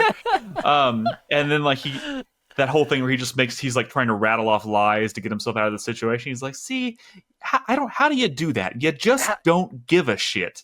Yes. It's so He even says like, I wish I could lie like that. I wish I could lie like that. Like, how do you do it? Like, oh. Yeah. And then obviously he says something about, he calls Rita a word I'm not going to say. And he's just like, he's like, now you did it. Nobody says that about my girlfriend. I was like, oh, that's so good. So amazing. A while back, this is, I think, after New Blood had ended, I was just like looking for stuff to write on Dexter Daily. I did my top 10 favorite kill room scenes. And that was like in my top 5 somewhere. I was like, I love that scene so much. Yeah. It was brilliant. I loved it. I absolutely loved it. But just as an example, like when they were in New Blood, there's the kill scene where he kills the drug maker or the drug dealer in his house. The kid, yeah. And they were, if you watch like the behind the scenes stuff about that, they just talk about how like there's so many little mannerisms and things that he does in that scene that were not in the script. It's all just Michael like improving. Oh, really? Okay. And that's what I'm talking about. Like when he goes in the scene, everyone's just like, shut up and let him do his thing. We thing. leave these scenes fair. Like there's some things these beats we want to hit, but like he fills in the gaps with like things that we could never have dreamed of. So like that whole thing where he like walks in, like when that guy is like waking up on the table, and then Dexter just looks at him and he's like, how you doing, Jasper? Or like, nice to meet you, Jasper. And he like goes to like puts his hand down like he wants to shake his hand. And the guy's like, what the fuck is going on? It was like, that wasn't in the script. It was just like Michael's like, I'm gonna pretend like I'm gonna shake this guy's hand. And I got like flashes of that in episode 5 when he has Harry on the table and he's like, what were you thinking? And he's like tapping him on the forehead. That's my favorite. And then in this scene with Levi Reed, and I don't know if it was in the script or not, but like the whole thing, he's just like slamming the Polaroids down his chest. Throws them. I was like, that just feels to me like it was just like written as vague as possible in the script, and he just kind of like did what felt natural or what felt right. And I was like, he's starting to like make shit up. I think. I mean, that's what I imagine. It may be more scripted than I think, but it's certainly coming across as more organic now, and that's really neat. Yeah, I think that's a fair assessment. When I was watching this scene, I was thinking about like really this whole season. I've been thinking about, you know, Patrick Gibson as the person, and being like, you know, what must have his what would his prep look like in getting ready for this show? And I've thought about just like him in general a lot. And when I was watching the kill scene, I was like, I wonder if he just watched a reel of like every Michael C. Hall kill scene and was like tried to just learn as much as he could. I mean, like I think he has said something about how he would walk around after he got the part. He would like walk around with, like he would put earbuds in and he would listen to the episodes and just like listen to Michael talk. Yeah. I would have to imagine, especially before he's going to film his first kill scene, he's like, I should probably.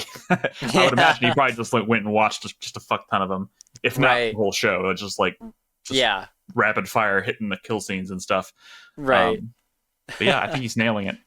Yeah. The one thing, my one complaint, and I this has nothing to do with Patrick's performance. It has everything to do with just the way they decided to film some of these things. It's 3 kills now, 3 kill tables, and they've done the same like camera angle shot when he kills. It's always the camera like down, looking up at him as he like delivers the blow every time. Nurse Mary, Tony Ferrer, and now Levi Reed. And I was like, I get it. It works. It's a great way of doing it, but they mixed it up a lot more in the original in the show, and I hope they because we always got like looking down the body and the knife coming down. They've definitely shown the knife going in before. It's not like they're afraid to do it. I mean, I like it works, like when he stabs him and then like you get like the spray of blood. Like I get it, it's cool. It's a nice shot. And the Tony Ferrer shot was especially crazy because of like how brutal and stuff. Like I get why they did it there, but like, come on, let's maybe do it different. I don't know how many more kill room scenes we're gonna have this season. At least one, probably. Well, do you think we get the NHI killer? I think the NHI killer is Brian. Ooh, okay, yeah. So you switched from it being the. I mean, we know who the other. We know who the is kidnapper is now, and but I was also kind of like the kidnapper is the one that feels like the big bad of the season. So I was like, that means he's going to have to. You can't make Brian that because then you know they can never cross paths. They can never. You can't kill him. So like the NHI killer feels a little bit smaller, but he's also kind of like they're talking about how he's trying to like figure out his own ritual and like how he's and stuff. And I was like, they're about the same age, so like maybe he's also kind of following. He's doing the same thing, and maybe he's watching Dexter like figure it, like piece together his thing. Like he's watching him from afar. So, that's a good point. And doesn't Brian Moser go after the same kind of demographic, like prostitute, drug addict kind of thing? Yeah. So yeah, I have a feeling, but I was talking to John the other day, and he had a really interesting thing that I hadn't thought of. Is that because I think this whole season is about Harry more than it is about Dexter, and like you want to talk about a prequel is always needs to be successful. A prequel needs to reveal things that you didn't know before and expand the lore and stuff. And you can't really do a lot of that with Dexter himself, but you could certainly do it with Harry. His theory is that the NHI killer is Brian, but Harry is going to find out that it's Brian, or maybe Harry Right. already Yeah, you knows were that it's saying this. Brian, and that like it's gonna come. Yeah. You're gonna come to find out that maybe Brian and Harry cross paths before, Yeah. and maybe it's even gonna like go as far as like maybe Harry Brian's didn't the kill one that. himself. Brian's the one Right. Yeah. responsible for his death. That kind of thing. Ooh. Which is fun. It's fun to think about. I definitely Yeah. think they keep teasing Brian. They Yeah. show him a lot as a young kid, more than they probably have to. There's the young guy from the second episode that everybody keeps talking about. Like, Yep. they keep dropping little ice truck, like the ice truck, the ice pick. They keep Yeah. mentioning things as like, they're dangling it right in front of our face. Yeah. There's got to be something. Yeah. Interesting. So as we wrap up the episode, Dexter officially becomes a serial killer, having killed 3 people now. And then we switch over to Captain Spencer, and he's doing his whole song and dance. He's doing his whole, we got it. He throws the chair, and he's like, we gotta find these guys or this guy or whatever, and he's like freaking out. It's very convincing. Matter of fact, if you had never told me the theory about Captain Spencer being the big bad, I don't think I would have guessed it until the 7th episode, because I think that Patrick Dempsey is doing a very good job of like not making it like he's embodying the character so well. Yeah, I think he's doing great. Now that we know where it's going, though, I keep thinking about like, ooh, I don't know why this sounds appealing to me, but like a kill scene with Patrick Dempsey sounds. It's gonna be sick. That's gonna be rad. Yeah, it's gonna be crazy. And I'm so curious. Like, we'll talk about that in a bit, but I'm so curious how it's all gonna work. Okay, so then Dexter says, "Was my father's code all that kept me from becoming a real monster?" Because doesn't Levi Reed say, or no, is it just in Dexter's head? I thought maybe Levi. Head. Okay, I mean, Levi plants the seed, makes him realize that he enjoys he would be killing. like him. Yeah. Okay. And that if it wasn't, and so inevitably leads to him saying, well, if Harry hadn't given me this code, would I just be like him? Which is, it's an inevitable question. It's a question he's asked himself throughout the series in different ways, I guess. Right. But this is the first time he's starting to have that realization, and he's starting to question himself a little bit. Yeah. Okay. Which is another important aspect of the character, and we've reached it. Right. Yeah. It's kind of this dance that goes throughout the entire series of like, is Dexter a bad person? It's also kind of the theme that the entire audience should be thinking about the entire time. Right. Yeah. Exactly. Like, he's doing things that we agree with, kind of, but like in a morally gray way. Not because out of a sense of justice, but out of like a need to kill. He's just channeling something. It's that would have existed one way or the other, and you got to realize if that hadn't been channeled, he'd probably just be murdering innocent people. Right, exactly. People forget that shit, and it makes me so mad. So then lastly, Dexter is stopped by the cops on his way to dump the body in his Gator Alley spot. Yep. And that's kind of the last thing we get is like, sir, like, can you please roll down the window or whatever? And that's where it ends. I was wondering, like, why did they, because we knew there was going to be a gap where there was going to be a week without an episode. And I was like, I wonder why they did it this week. And I was like, the more I think about it, I think it was just because that was the one with the cliffhanger.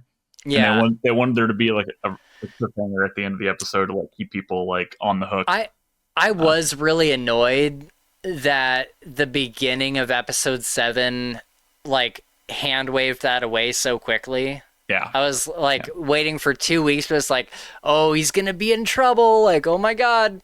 And then it was like, oh, okay, can you just turn around and go? Like, I thought the whole episode was gonna be about him trying to figure out how to get rid of Levi's body. Yeah. But it really isn't.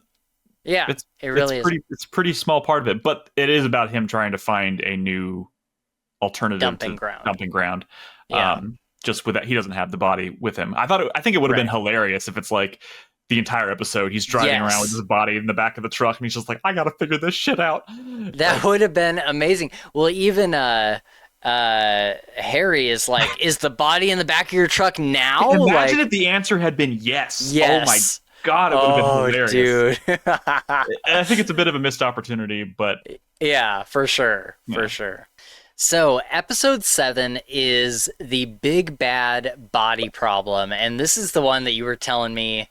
You're like, there's an episode called the big bad body problem. So we knew we were going to get to a point where all of this was going to come to a head. Yeah. And, we were just talking about how I don't really like how this all got hand waved away when he pulled up to the cop, and the cop was like, sir, just like turn around and go the other way. And Dexter's like, I'm with Miami Metro. And I'm still not sure why he did that, because he could have just turned around and gone the other direction. But it led to a really fun scene, for sure. Yeah, I if I had to like pontificate about that, I would say, because I don't think the police officer explicitly says you can turn around and leave. I think he says something along the lines of you can't be here, or you got to get out of here, or something like that. And before he has a chance to like say anything else, he just like, because just in case he's like, the next words out of his mouth are going to be like, what are you doing here? Right. He's like, I'm just going to beat him to it and be like, I'm supposed to be here. What are you talking about? Right. Okay. Yeah. I think it was more of just like he had like a panicked reaction in the moment. Yeah. And he's like, I got to do something. Right. Which worked out. It was a fun scene. It was a fun scene. Yeah. Over a little too quickly, but I think the fun part of the scene is him pontificating about like what would happen if he was caught with the body in the truck, and he's gets the electric chair, and he's like thinking about his last meal and all that stuff, which I never would have guessed. He wanted 2 milkshakes or something. So I was like, I don't think I've ever seen Dexter express interest in milkshakes. Is that what he says? He says something, I forgot what the first part is, but then he says, and a chocolate milkshake or a chocolate shake or something like that. And he's like, you make that 2 chocolate shakes. And I was like, chocolate shakes? I've never heard him say anything about chocolate shakes. I mean, that doesn't really mean anything, but I was just surprised that was the thing that he went with. That's funny. But yeah, I liked this scene overall. He shows up and Masuka's like, you're rubbing one out in there, and it scares him. Masuka's got some zingers in this scene. In this episode, he's got some good stuff. He's got some great ones. And he shows up and the hand is there on the ground. It's just the hand. Yeah. So they didn't find the earrings. No. I thought for sure the earrings were going to come into play. But the hand with the ring on it. Yeah, I think the earrings have come and gone. Yeah, I think so too. And and so everybody's like worried about this hand, and he just he tells them like, we can't get prints from it, and Masuka's like, I'm your boss, shut up. I'm your boss, bitch. Yeah. And then this is the part where I was kind of like, it wasn't bad, but it was a little eye-rolly, because I'm like, how did he get rid of this hand with all of these police around everywhere? But he takes it into the water. Was with his eyes, like, he was seeing that nobody was looking, and he was like, I'm just going to like very quickly take the hand and like kind of like fall into the water and pretend like I got attacked, and then come crawling out, come running out of the water, like, oh my god, a gator just came out of nowhere and took it. Right. Which I guess, in theory, makes sense. It is a little bit of a stretch to like think that he could do that without anybody noticing, but it is. I did love show. Yeah, I did love the acting of him, like coming out of the water and be like, the gator almost attacked me, and like really like laying it on thick. I was like, that's fantastic. I love that so much. Feels very, very playful, very fun. I have to remind myself a lot too while I'm watching this show, because like sometimes he's doing things that we know he's pretending, right? Right. And I start to like, I'm like, oh god, it's like kind of cringy sometimes, and then I got to remember, like, I'm only cringing because I know he's acting and I know he's lying. And I'm privy to a whole bunch of shit that nobody else here is privy to. And like, to an outsider, a lot of this stuff would probably be like make perfect sense, because like why would their Well, first assumption be that he's a killer? You know well, what I mean? like Masuka said, is she, Tanya's all upset, and Masuka's like, he almost died, Tanya. Like he was like Oh, really. oh, you like, mean isn't it LaGuerta? Like, that's when oh, that's or, at oh, the oh, at the it's Everglades, right? LaGuerta. Yeah, Yeah, you're right. You're Tanya's right. not there. It's LaGuerta, and Masuka. She's like, you lost the hand, blah blah blah, and Masuka's like, he almost died. Like, give him Yeah. a break. Like, and that was, that's the appropriate reaction to something Yeah. like that. So Go Vince. Go Vince. yeah. I do But like yeah, it later on when it comes back up in the bullpen and like everybody like just starts to like turn and look at him and he's like, my my bad. bad. It's so great.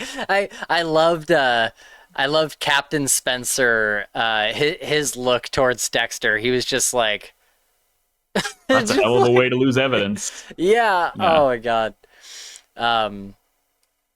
Yeah, it was But yeah, a great moment. that scene almost ends very quickly after that, and the next thing we see Yeah. is he's trying something different, and it's Yeah. daytime now, so it's clearly So been a while. he takes the body. It's all kind of half wrapped up, and he throws it in the trash.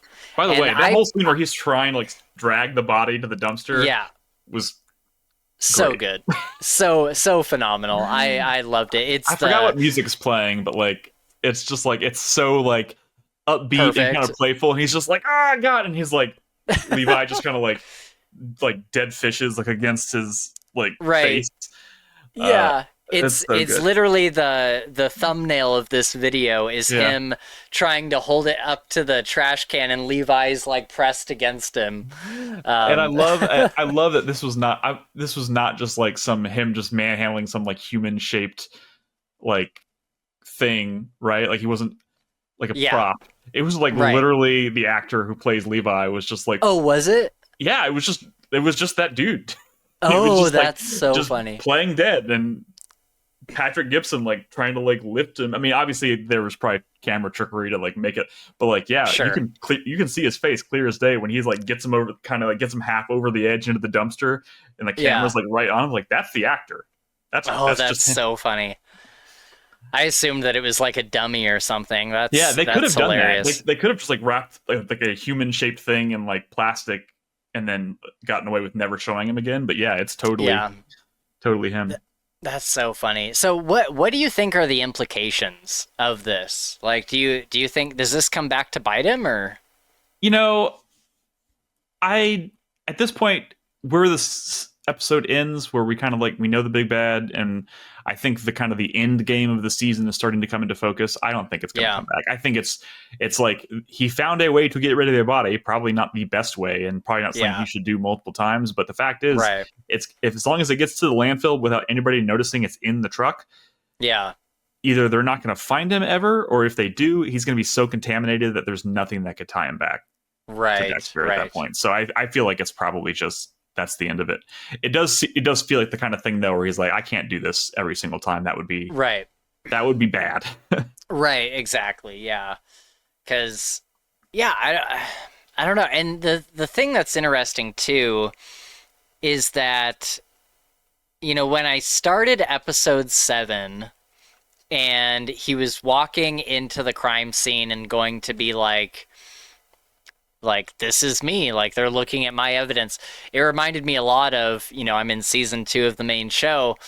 It reminded me of when they find the Bay Harbor Butcher's bodies and he's having to work on the case. And I'm like, are we doing this again? Yeah, I think it's just, it was just a quick nod. The Tony Ferrer thing, I think, is also. Mm-hmm. I don't think that's going to come back up, at least not anytime soon. And if it is, it's going to be Batista maybe just kind of like digging into it further, because we see glimpses of him starting to like he's putting 2 and 2 together. But obviously, it's Batista. We know that's not going to go anywhere, so I don't think they're going to waste a lot of time with it. Right. But what would be cool is if in Resurrection, when Dexter and it gets mentioned, he mentions he's like, "Did you kill Tony Ferrer?" Because he's like, something was weird, and he's like, "Oh yeah, that was me." Yeah. I would love to just see him just be like, "Oh yeah, God, that was me." Well, that was a great scene when when Angel was like looking at these photos and he's like, that's his ring. Like, we got to figure this out. That was his ring. And Dexter sits down and he's like, look, he's like, the family of the people that he has killed, like they would call that justice. You get to see the dichotomy between Dexter's definition of justice and Batista. Like, it's literally like night and day. It's night and day. Batista is like, that's not by the right book kind of justice, bro.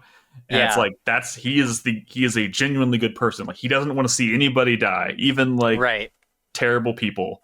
Right. And Dexter's like, but I want to kill those people, so maybe just don't worry about it. Right, exactly, yeah. And we see Dexter's manipulation at work. Like, he is a master manipulator, and he pulls out the picture of Nikki, and he's like, this kid needs your help. Like, you should be putting all your effort into finding Nikki. Why are you worried about Tony Ferrer? He's already dead. Now, like, that's something I think is going to come back to bite him later. Really? Because we know he's on to Spencer now, and he wants to take him out. Yeah. Which we'll talk about. Yeah. But like, he just reiterated to Batista, like, you should be focusing on this case. And now he's going to be like, now they're on like a collision course. You know what I mean? Which is shows at its best when he's like, he's after somebody that the Miami Metro is also after, and then there's going to be, you know.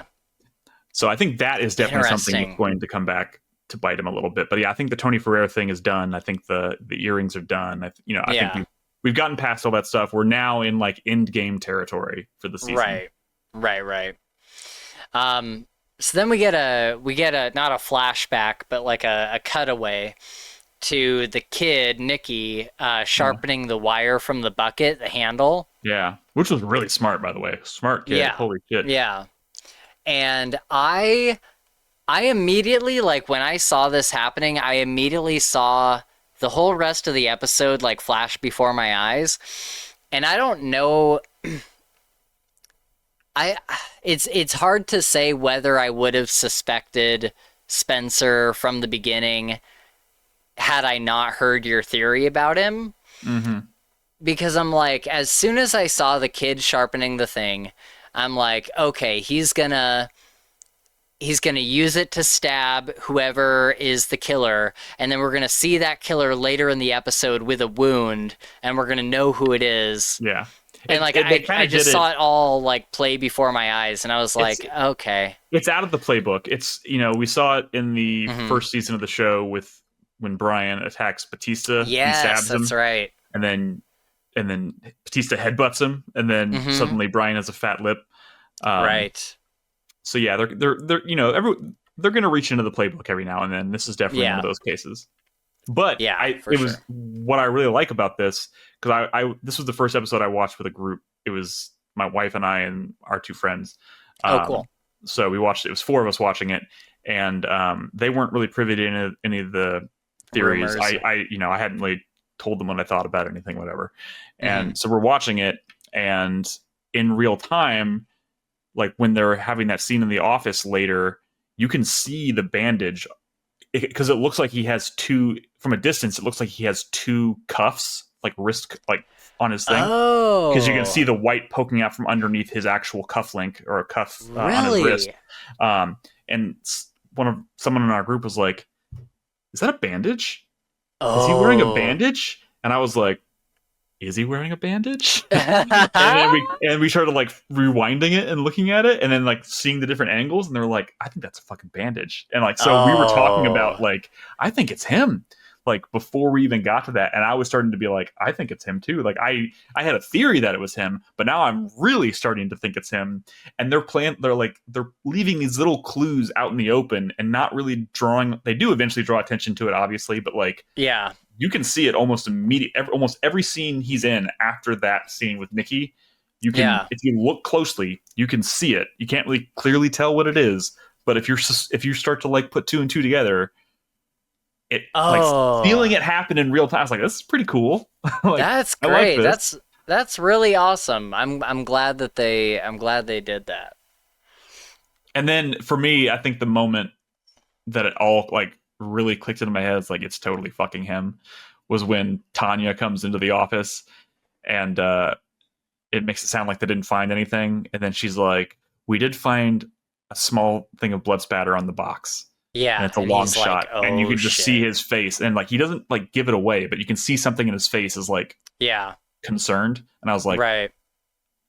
Yeah. He looks a little nervous. Right. Yes, absolutely. Absolutely. And even though I had theories about this, I still feel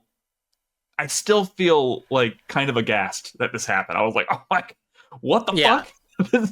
This is actually happening. Yeah. So yeah, I think. Do you think it's a good, like, despite how like well they set it up and everything? Do you think it's a good twist, like having him be the bad guy? I think it is, because just overall, I think it feels like a very different kind of big bad than they've ever done, which I think is what makes the series interesting, is they found so many different kinds of bad people to like make the central, like I think Kurt Caldwell was a very unique kind of villain. I think I think Brian obviously is a very unique kind of villain. You know, like if you think back to like all the seasons that had big bads, like they're all very different. Like their psychopathy is different or whatever. And here we're dealing with, at least right now, what appears to be a man willing to kill his own son. Right. Maybe for personal reasons, maybe not, but like he clearly is very manipulative, and something's going on up here. Yeah. So it just feels like a very different kind of villain. And our friends that we're watching with, they have 2 kids. So I knew this was going to be, I was like, maybe I should warn them before they start watching that, because there's violence against children in this season. And it affected them in a very different way than it affected us. And last night they were like, I just can't believe they decided to kill a child in this. And I was like, obviously we're looking at it from 2 different places. It probably hit home a lot harder for people with kids. Right. I mean, it still hit hard for me, because I'm like, that is fucked up. But like, they haven't really done a ton of stuff dealing with children in the show, for obvious reasons. And for a prequel that seemingly doesn't have stakes because we know what happens in the grand scheme of things, I guess, making a villain that is so terribly unlikable because he's willing to kill children, even maybe his own child, feels like it's on a different level. So I'm on board for it. I like the twist, even though I had theories about it, and to a degree I feel like I saw it coming. It's cool. And I was kind of hoping, I was like, they cast these big actors, they cast Patrick Dempsey, it would be a shame if he didn't play an important role. And it turns out he's the bad guy here. And that always makes me think, ooh, I can't wait to see him on a kill table, because I'm fucked up.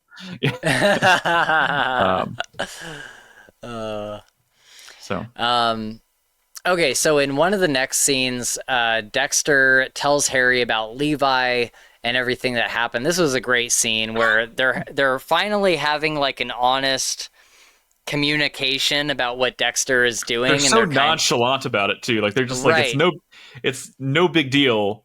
It feels like it's like a kind of a no big deal conversation, but they're literally talking about a body. Right, exactly. And this is when Harry's like, is he in the back of your truck right now? And Dexter's like, no, I took him to a landfill or whatever. You know what the best part of the scene is? If you watch it, every time Dexter tries to take a step close to his dad, Harry, I saw this. Because he's trying to get away. He smells so bad from being in the dumpster. He's just like, oh God, get away from me.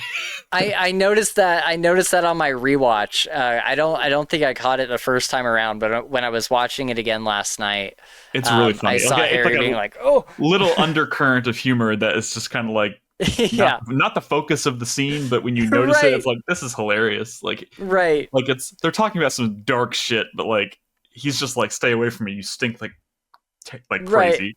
Oh my God. And at the very end, he's like, all right, burn those clothes, and then I'll see you at work. Oh, so good. Harry tells him that he dodged a bullet and he could have easily been caught if he had been asked to haul equipment or give somebody a ride. He's like, what if Masuka needed a ride? And so that was a great conversation. He's got a point. So then as Dexter is leaving, Sophia pulls up behind him and she is furious. And he explains that he's been at a crime scene all night. And she's like, oh, my poor baby. And starts like showering him with kisses until she sees a condom on the floor. And I thought this was hilarious because I'm like, it's either Levi Reed's condom or it's just from like the trash. I think it's just from the trash. And I love how he is like, you probably shouldn't touch that. It very much reminded me of, you should probably wash your hands. Wash your hands. Yeah. So good. I love, there's just such an interesting, and I feel like it kind of mirrors the way that Rita is sometimes, where she's like so oblivious to him being like sketchy or whatever, and it's just like, oh, I just love you so much. And Sophia's kind of the same way. And I think it's funny, like Deb even says at the beginning of the episode, Dexter's like, she keeps sending me all this stuff in my pager. She's like, well, yeah, you need to call her. And he's like, why? And she's like, because she's your girlfriend. And I'm like, I kind of feel the same way that Dexter does. It's like, did everybody else decide that Sophia is his girlfriend? Because I don't think Dexter ever decided that. Like, yeah, I mean, I think this is a case of, I mean, it never really happened to me, but I feel like I've known people that were just kind of like no official, like, no, it was never said out loud or officially, like nobody asked the question. It was just kind of like after you spent enough time together or did enough stuff together that was pretty personal. Yeah. You just like, kind of like, they're dating now. You just kind of became boyfriend girlfriend thing. And I guess for them, the line was oral sex in a bar, in a bathroom at a bar. You know what I mean? Right.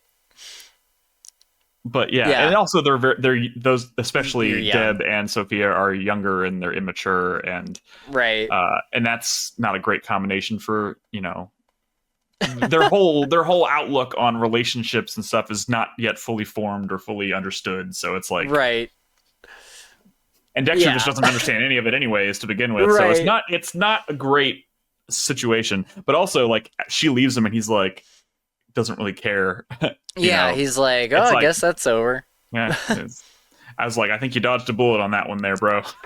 I know. Yeah, I have not really liked Sophia. Like, I like her as a character, but just like, I'm like, she's just not like a good love interest for Dexter in any way, shape, or form. I think she's mostly there for comedy, purposes, and I've really enjoyed that dynamic. Also, there's a lot could still happen in the last 3 episodes. She's not necessarily out of the woods. Like, something happen and she might die. Right. Yeah, exactly. Because we never hear any mention of her in the main series. Like, the main series is like 15, 16 years later. Right. Like, yeah. It's like, why would you mention from 16 years ago? You know what I mean? Right. Exactly. Yeah.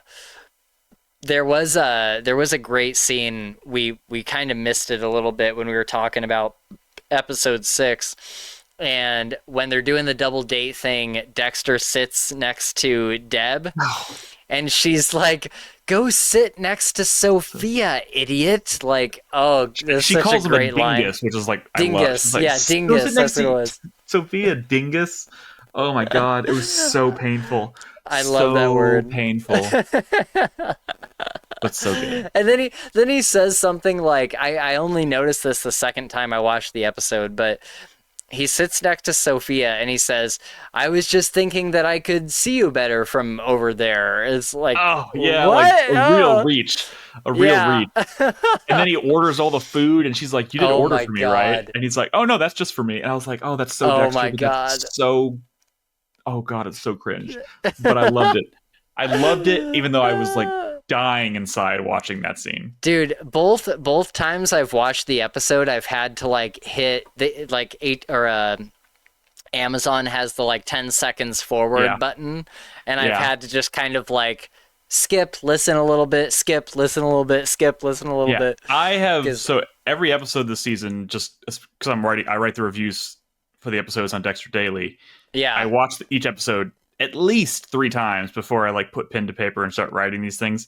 Yeah. I stopped at 2 with episode 6, not because I think the episode's bad. In fact, I think it's a fantastic episode. I just like couldn't bring myself to watch the double date scene again. It's like I'm dreading. I start the episode and I'm like dreading the double date. I'm like, I think I'm gonna try and get by with 2 viewings for this episode. Yeah, it's like, how is it so hard to watch? It's so crazy. It's a testament to the writing and direction, I guess. It was just very hard to watch. So she sees the condom on the floor, and he says, "It must have stuck to my shoe." And she has a great line. She says, "In a swamp?" Like, just her line delivery was so real. It was so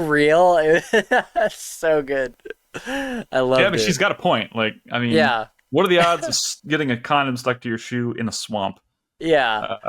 My at the end of that scene, she like gets pissed and storms off and drives away, and then he drives away, and then Deb walks out like she's ready to go to school. Oh, she just looks around, she's like, "What the fuck, Sophia?" Like, that's pretty funny. Like, that was like that didn't need to exist, but it was like totally funny that she just walked out and was like, "What the fuck is going on?" It was perfect, because I wasn't even thinking that Sophia was there to pick up Deb. I was thinking that she was there to like catch Dex before he leave for work. It makes it funnier in retrospect because you realize she was driving to pick up Sophia or pick up Deb, and she sees him pulling out of the driveway, and she just comes. She's like, "Not this time, bitch!" And she like drives. Yeah. She comes in fast and like at an angle, like behind his car. Oh, it's so good, so good. Good stuff.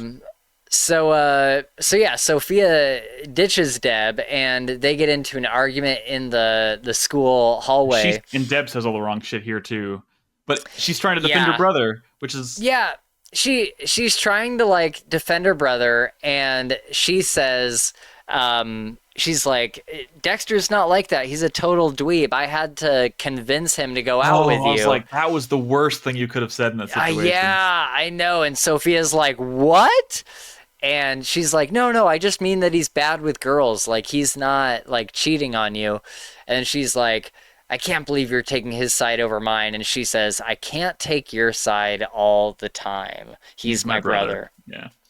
Which is, we've talked about it before, like, them bonding, like, them showing these two having a bond is super important. And this was just another moment where she's like, she is putting her brother before her best friend.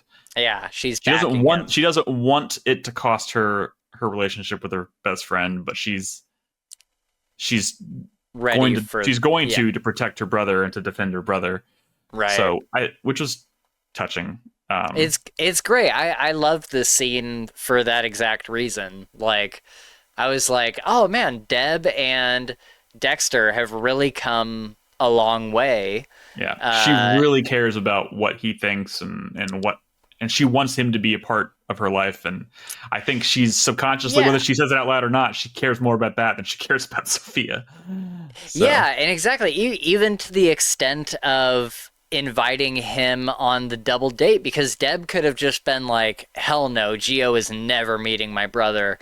But she wants that connection, and she wants Dexter to be dating her best friend, and she wants him involved. And I think that is such an interesting part about Deb that maybe I probably knew throughout the main series, but I didn't really think about it that much. And then seeing it in this show, I'm like, Deb is maybe desperate might not be the right word, because that usually has like a negative connotation, but for lack of better term, Deb is desperate for some sort of familial connection that she's not getting from her dad.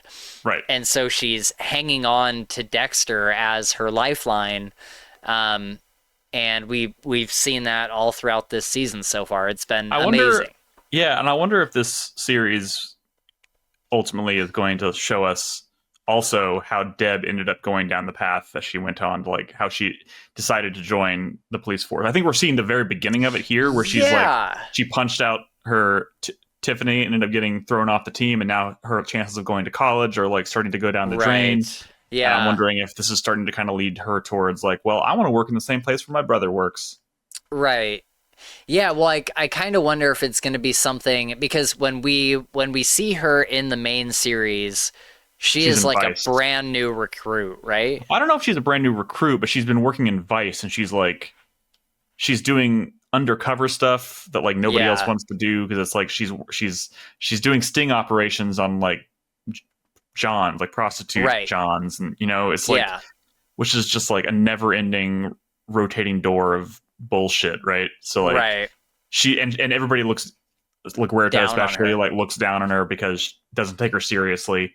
Right, So she's trying to like she wants to claw her way up to get her detective shield and stuff, which is kind of her journey at the beginning of the show. So I'm wondering if we're going to right. see how she makes the jump from where she's at now to I'm going to try and put my foot in the door in the police force and see what that does for me.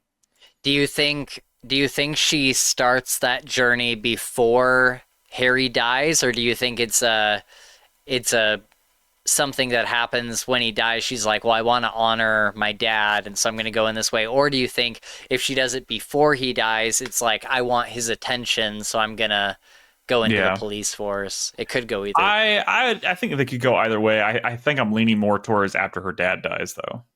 Yeah, I think I so think that too. might be the straw that breaks the camel's back. You know what I mean? Yeah, right. Okay, so we talked about Dexter and I already forgot his name. The other cop talking in the hallway. Sanders. Sanders. Um, and then we get a flashback of Laura begging Harry to take her off the case, and Harry tells her that she'll go to jail if she doesn't finish the job. And then Dexter comes in the room and calls him daddy. And Laura says, no, that's not your dad. And then we see Harry going home to Doris, and he's trying to explain to her how the whole affair started. And she's like, no, that's not what I need. That's what you need. Yeah. And so it's kind of like almost spinning it as like a selfish thing on Harry's part, which I get. I was surprised he was so gung-ho about wanting to tell her, but I mean, I guess it's like his way of proving to her that Yeah, he is serious about wanting to be open and honest with her about it. right. I don't know if it really is something she wants to hear. You know what I mean? No, It's yeah, like, I don't think she wants to hear I about don't really that. know if it's actually going to help anybody to say it out loud. We both know it happened, so like, why do we Yeah. need to go into the gory details? Right, exactly. And so then he tells her like we need to find a way to like love each other through this. He's like I'm so sorry and all this stuff. And then he goes and picks up Deb because she's crying, and she's like, that's the first time that you've said that you're sorry about all this. And he reaches out his hand, and they like hold hands. So it kind of seems like they're going to be back on the mend over the next few To an episodes. extent, yeah, Yeah. for sure. Yeah. This is a great scene when Dexter is looking at various dumping spots, and In the he's like random looking at him. alley. Yeah. He's like looking at a map, and he's like, no, this place won't work. This place won't work. This place won't work. And then he sees Biscayne Bay, but he says, I don't have a boat. Yet. And something in the previous episode that we missed was Camilla. Is that Yeah. her name? She's like, Yeah. you can take my boat out anytime. I think he's gonna get that. I think he's gonna end up buying that boat from Camilla, or Harry's gonna buy the boat from Camilla or something. Yeah. I think so too. I mean, I don't know where he's gonna get the money to buy a boat. I don't think he's making enough money to buy a boat, but I could see maybe Harry buying it to give to him as a means of body disposal. Right, yeah. I think that's exactly what's Like he's gonna be happen. like, I have this idea, but I need a boat.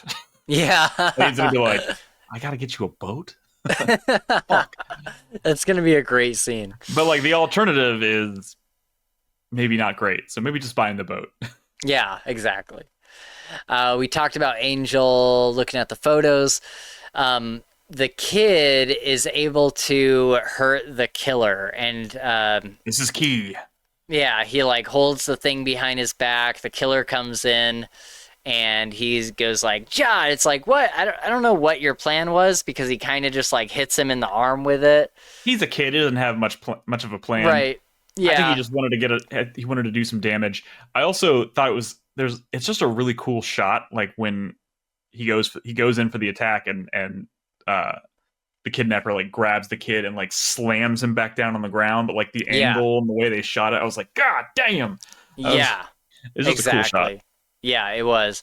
And he like bends his arm back.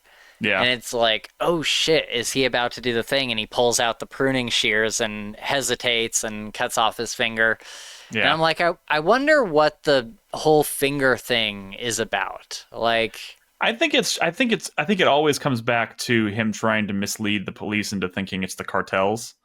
I think it's all just a means. I think he is trying to manipulate his family, but he's also trying to put the police off of his scent by like making them think it's the cartels, and that's a very cartel thing to do. That's right.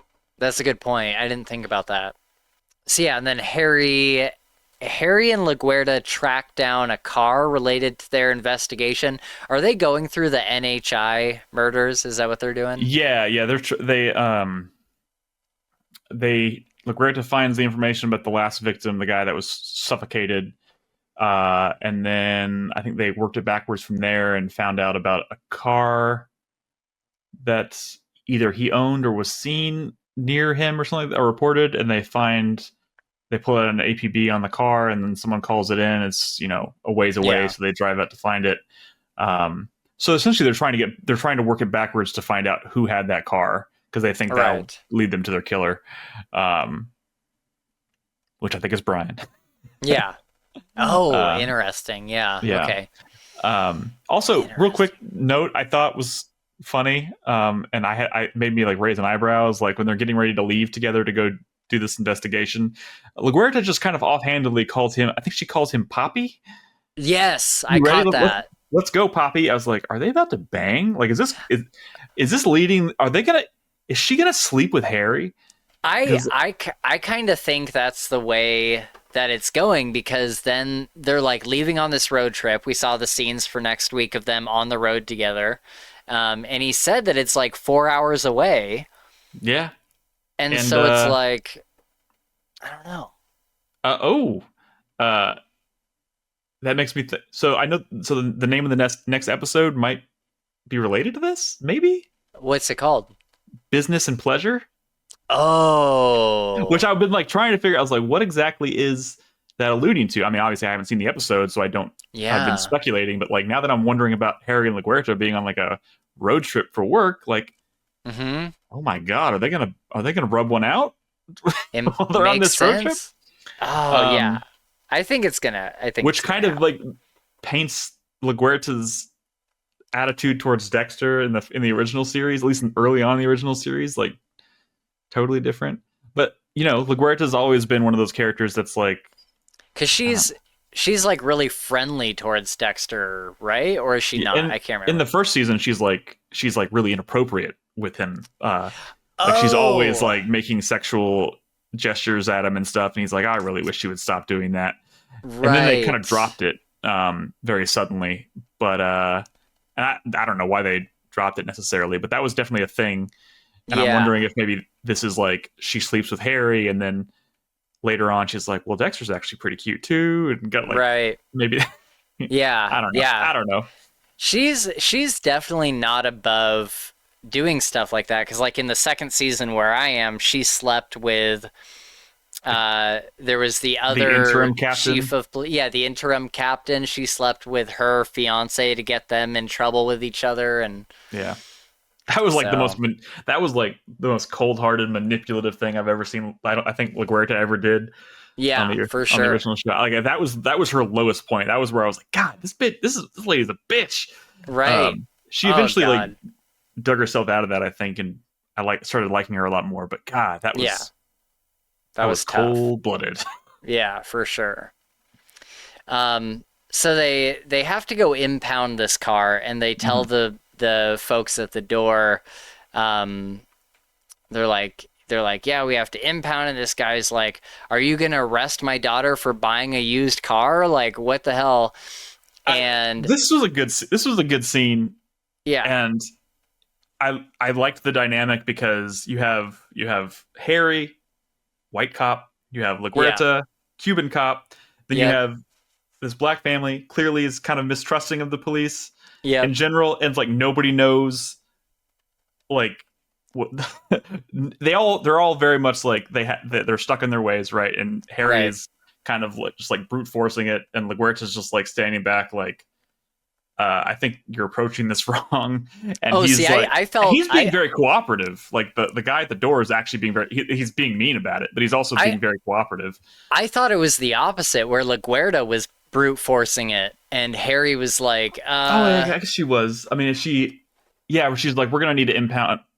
Or no, he said it was a weird kind of interaction because he's like, yeah, we're gonna need to impound that car, and then he tries to like start to explain himself, and she's like, don't even bother with that. I'm gonna need your keys, please. Yeah, like she just kind of like brute forces, like, give me the keys. Right. Which maybe speaks to like she was like, don't even bother, because this situation is going to go south real quick if you start trying to make excuses or explain, like, we got a job to do, this is what we got to do, kind of thing. But I don't know, it was a good scene, and the guy at the door is totally right. It's like, you're taking my daughter's car. All I did was buy a used car. Yeah. What the fuck? And like, I would have led with like, we're gonna have to impound it, but we'll get it back to you as soon as we can. Kind of like, right. Yeah, like this is temporary. Yeah, exactly. And because I think they really fucked themselves in that scene, because they then try to ask, like, can you tell us anything about the guy you bought it from? And the guy was like, I'm not telling you shit, and just like closes the door on him first, and then gotten to the point, okay, we're gonna need to take the car. Right. They did it backwards, but it was kind of an awkward, like, tense situation. Yeah, but it felt kind of like natural to some extent. Yeah. Like it felt like the kind of clumsy way something would play out like that. Yeah, absolutely. Dexter starts researching famous serial killers. We were talking about John Wayne Gacy earlier. Which, by the way, the person playing John Wayne Gacy, the clown, Scott Reynolds. Yeah, Scott Reynolds. That was nice cameo. That's so his funny. Second cameo, actually. Was he in before? He was on a kill table in season 7. There's a scene near the end of the season where Dexter is like trying to imagine his future with Hannah. Yeah, okay. And like it's like him in the future, and he's like starting to he has like gray hair, and he's like still killing somebody. Scott Reynolds was the body on the table. Oh, that's funny. But that obviously you couldn't really see much of his face, and there was no speaking line, or obviously. But now he has like spoken dialogue, and he's playing John Wayne Gacy. That's funny. That's funny. Yeah, I didn't know that Gacy was a clown. We were talking about that earlier. I thought that was kind of funny. Super fucked. But have you ever watched Mindhunter? No, is it good? You should watch Mindhunter. Really? Excellent show. Only 2 seasons. They keep talking about wanting to bring it back. I don't know if it's ever going to happen. Wasn't it non-fiction? Wasn't it about a real thing?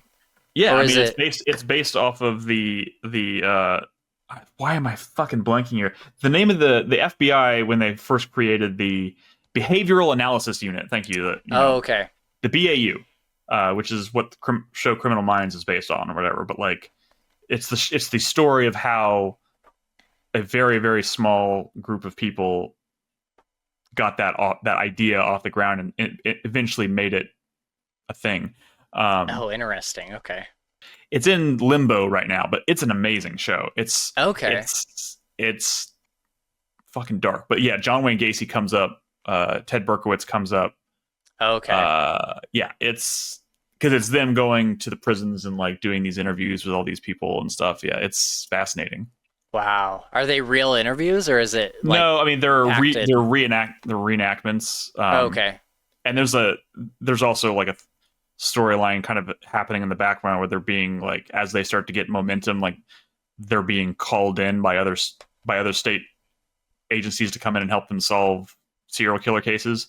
It's them like literally coming up with the definition of a serial killer. Like that's kind of the whole show. Like they're the ones who coined the term serial killer, because nobody was buying into the fact that serial killers are a thing. So like they kind of came up with profiling and all the stuff, and then kind of started defining what a serial killer actually was, and eventually it was adopted, whatnot. But yeah, it's an amazing show. That's crazy. I didn't know there was a time where people were like denying the existence of serial killers. That's I crazy. mean, it's like one of those things where people like kind of knew maybe it existed, but they didn't think it was very common, or it was, Right. and their whole thing was like, it's not only the thing, it is a way bigger thing Mm, than you are giving it credit for. Um, and it's that's just crazy. them clawing their way up to legitimacy and stuff, and it's cool. Okay, I'll have to check that out for sure. Was Berkowitz, was he the other guy that Dexter was looking Yeah, up? he's the guy That that was the shoots them. He's like, so you just leave him? you just leave him there? I love Yeah. that. That was such a great line. So Uh, what, you just leave him there? And he just and then like he's like, shrugs and turns around. bye. This is actually a really fun scene. Like I've never like it's Mhm. again, this is one of those things where it's like they experiment a lot, and this was definitely them trying new things. Yeah. And it was unexpected and pretty cool. Yeah, for sure. For sure. Yeah, so he doesn't really get much information from it because he's trying to figure out. I can't wait for the moment when he figures it out. Because he's It's like coming. he's looking through all these killers and like nothing's really coming up. And he's like, I don't like that, don't like that, don't like that. And I'm just so curious. I'm so curious how all the puzzle pieces kind of come together. Part of me thinks that like the final, so when he eventually gets Spencer on his table, it's going to be like that's the It's first gonna blood be that one. slide. That's going to be Yeah, the first time he takes the boat out and dumps the body. Um, yeah, but at the same time, I'm also kind of like, because he's a child killer, I feel like he deserves so much worse than just being dumped in the ocean. I feel like part of me feels like Dexter's going to like hang him over the side of the bridge, like Jimmy Powell, make it look like the cartel got oh, him or something. that Because would be like good. think about what he did to Miguel Prado in season 3 of the show, where he just kind of he made it look like the Skinner killed him, and he left his body in the middle of a park, and it's like I could see Yeah, like he doesn't know what to do with the body right now, so I'm just going to like I'm gonna do exactly what he did to Jimmy Powell. I'm gonna like hang him off a bridge and make it look like the right. cartel got to him and whatnot. So Oh, that's so that's my good. theory. That would be cool, but I also want to see him. I want to see him take the boat out for the first time. That would be really cool. Yeah. Quick side note, I loved in New Blood his new way of disposing the body in the incinerator. Yeah. I'm like, "Oh, that is such a good It was like so like it was so theatrical, like how it like the whole thing about he throws the body in the incinerator and then like it makes ash rain down like over the entire town and stuff, and I was like, that's kind of over the top, yeah. but it's like poetically and Yeah. like theatrical wise, it's like hmm it's so cool. It's brilliant. Yeah, Yeah. I love that. Okay, so Sophia has told the other girl, Tiffany, what Deb and her boyfriend did to her car.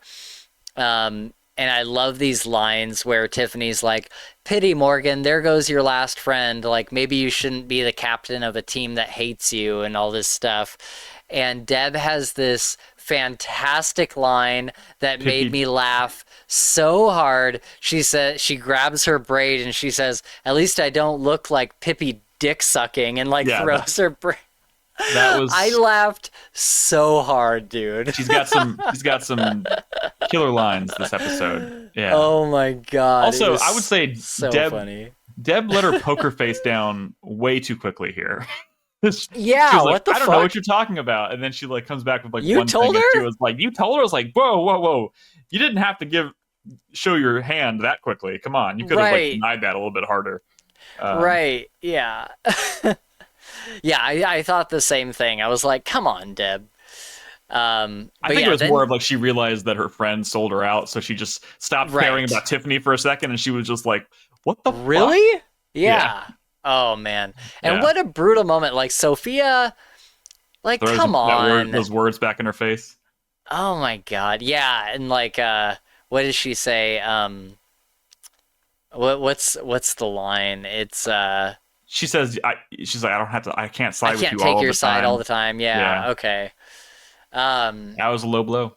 yeah, it's a low blow and it's just like, But really, it's Sophia? all in the interest, all pushing her back towards Geo, which makes me think Geo is more important than Yeah. you know. But like we have so much going on here with like the NHI killer and with I know with the kidnapper. I just don't think Geo is gonna like factor into it in any significant way. But like maybe I'm wrong. Maybe I'm wrong. I don't think maybe so either. Maybe Geo's the NHI killer. I don't fucking know. Ooh. Yeah, I don't think they would do that though. Like I don't think so either. I think this is all like I think they're trying to make people think that Geo is likely the killer when it's really Brian. Like Geo is their red herring to make Brian more of a surprise later. That's what I think. I totally think that Geo is a red herring. Like again, going back to season 2 that I'm going through right now, there's the guy that Deb meets at the gym. Yeah. And he's like, he's an author, and she finds on his computer, like, the Ice Princess. And she's like, you're writing a thing about me? He's like, no, wait. And she runs off. It's a children's book. It's such a good reveal. Yeah. And I kind of wonder if Geo is something like that, where like maybe. I also secretly still kind of hope he's Estrada's son, because like it makes sense. I think he is. I think you're dead accurate with that, but I just don't think that he knows who Estrada, like what his father does. Like I don't think he's like, or at the very least I feel like maybe they're planting the seeds that are gonna hope that might come to fruition in the second season. Because like the NHI killer and the kidnapper, that's a lot going on. We have 3 episodes left. We don't need a third like potential villain throwing in the mix here. We don't need a Spider-Man 3 situation going on. Yeah. Oh my god. You know, I kind of hope Geo turns into something, but maybe not this season. Right. Yeah. Exactly. So she punches Tiffany in the face, which was a great punch, like great acting all around with that punch. She gets kicked off the squad and no more college I did genuinely scholarship. kind of feel bad for Tiffany in that moment when she like realized, oh my god, this girl just punched me in the face and my nose is bleeding like all over the place. I was like, I think she's genuinely just blown away that this just happened. Because like it wasn't like overly dramatic. She didn't like fall over or whatever. She's just like, and just like immediately, and then Deb's like, realizing, I just did that. Right. It just felt very real to me. It was great acting. And the, you know, I feel like a lot of shows struggle with, you know, making punches felt like by the audience. Like, you know, video games are the same thing. You know, we talk about, what's the terminology in video games where things don't feel like they connect. It doesn't feel cognitive dissonance, or no? Well, like if you swing a sword at somebody in a game and there's not like a punchy reaction. Physicality, like the physicality of the Yeah, it feels like, you know, video games struggle with that sometimes. Like enemies can feel spongy or whatever. Yeah. And I feel like the same thing is in shows and movies where sometimes somebody gets punched and you don't really feel it. But in this scene, I was like, oh, she just got punched in the nose. Like I definitely felt it. Yeah.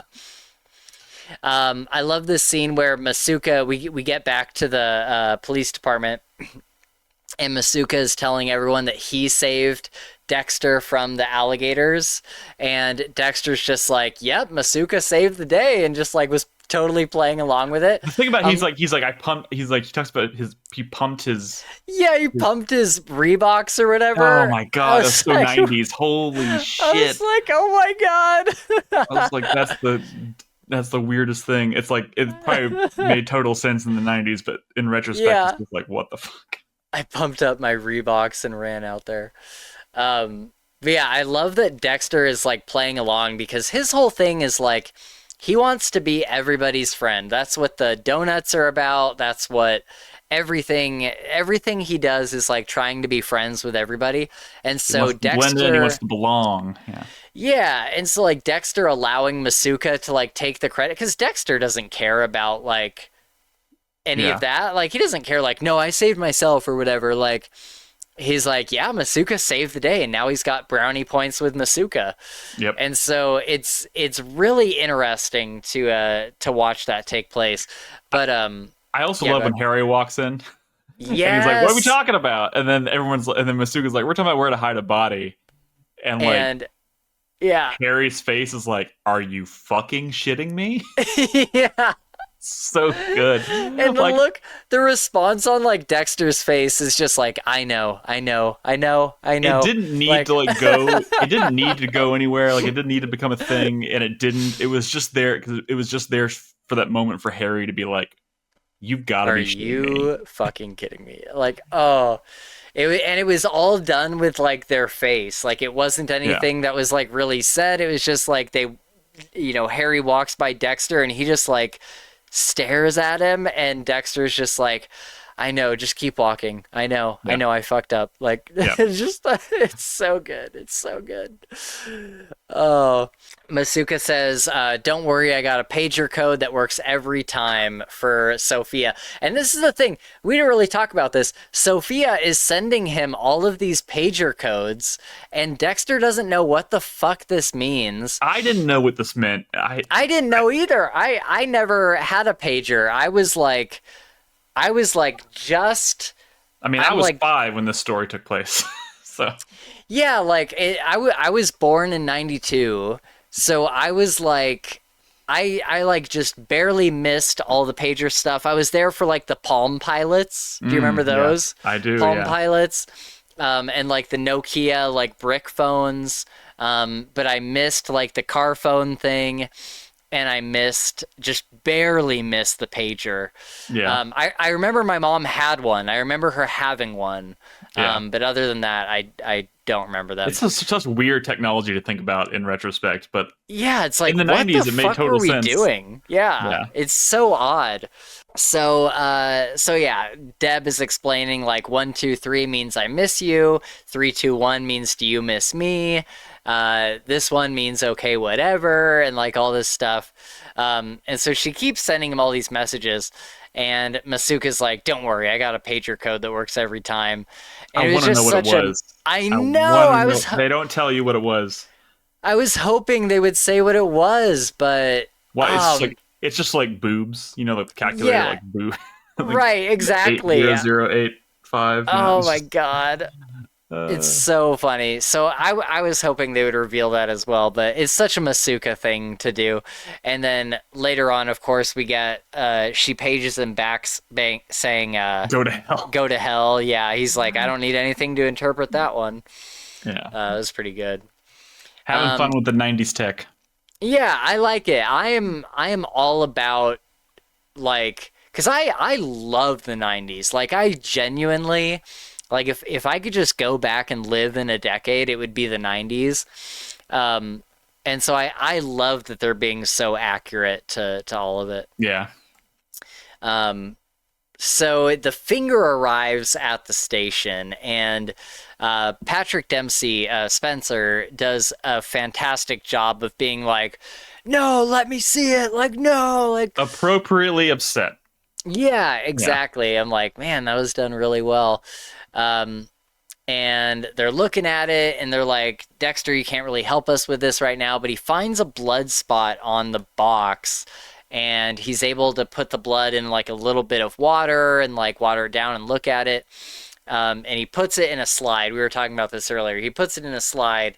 That's like the first time we really get like the blood slide. And it's a beautiful shot, like the way they're holding it at an angle, and you can see it, and you can see kind of like his face looking at it in the background, and like the way it like just kind of like forms like a perfect red circle. It was just like it's amazing.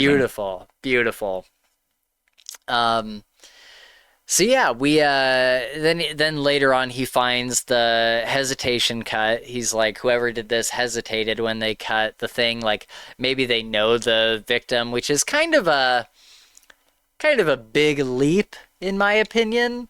I mean, I've seen it come up on a lot of. I mean, maybe it's more of like a television trope. I don't know how often it's used in actual cases or whatever, but like hesitation cuts are definitely things. Oh, okay.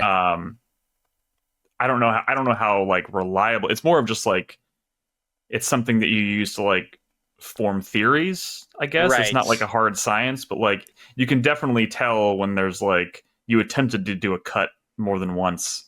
Okay. Which is what was going on here. So, I mean, I think it's cool. I don't think I don't feel like it's come up much in Dexter, and it's definitely one of those things that, like, in this case, it would be Aaron cutting the finger off of his presumed son. You know what I mean? Right. So Yeah. there's probably some hesitation there, unless he's a complete psychopath, which I don't think he is. I don't think he is either. So the hesitation cut makes sense. And it's just one of those things where, like, when you put that on its own, it doesn't mean much of anything. But when you put it with other pieces of evidence, it could start to, like, point in a certain direction. Yeah. Which is what we see happens. Yeah, definitely. So Harry and LaGuerta are going on a road trip, and they bring up the Google Maps, essentially, of like where this thing is from. And I wonder if anybody has like looked at any of the clues from season 1 of Dexter, like where Brian is from, or like where he would be staying around this time. I wonder if there's anything to cross-reference with the that. only thing that I recall is the house. But also they realize that in season 1, when Batista's in the hospital, he realizes that Rudy, or Brian, had been institutionalized for like 15 years or something like that. So but they don't say where. Hold on a second. My cat is trying desperately to get into this room. I hear that, yeah.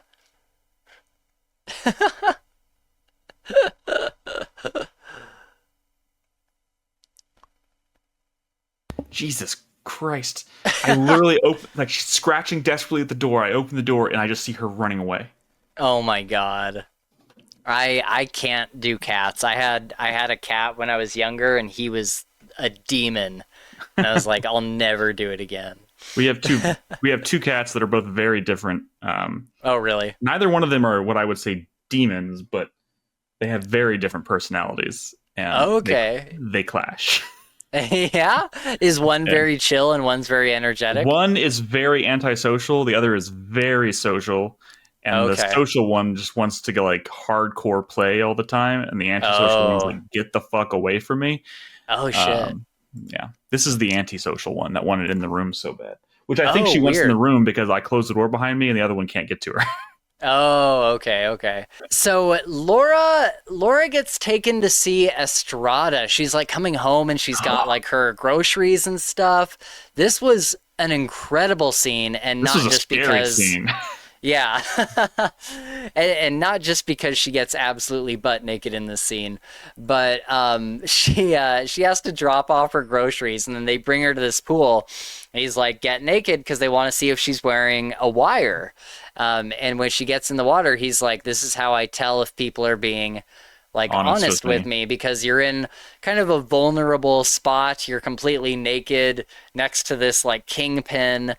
But also it shows if you're like wearing a wire or whatever, which of course she's not, because she's coming home from grocery shopping. He is a very imposing figure in this. He is jacked. Which makes me think about him later, like, because he's in season 7 of the show. Yeah, he's all like he's old. He's an old man at that point. Yeah. So he's a lot smaller and a little more shriveled, and obviously a different actor. So right. But it was cool to see him like kind of at the top of his game. Yeah. He's a lot more scary than he was in the original show. Oh, for sure. Yeah, he was terrifying.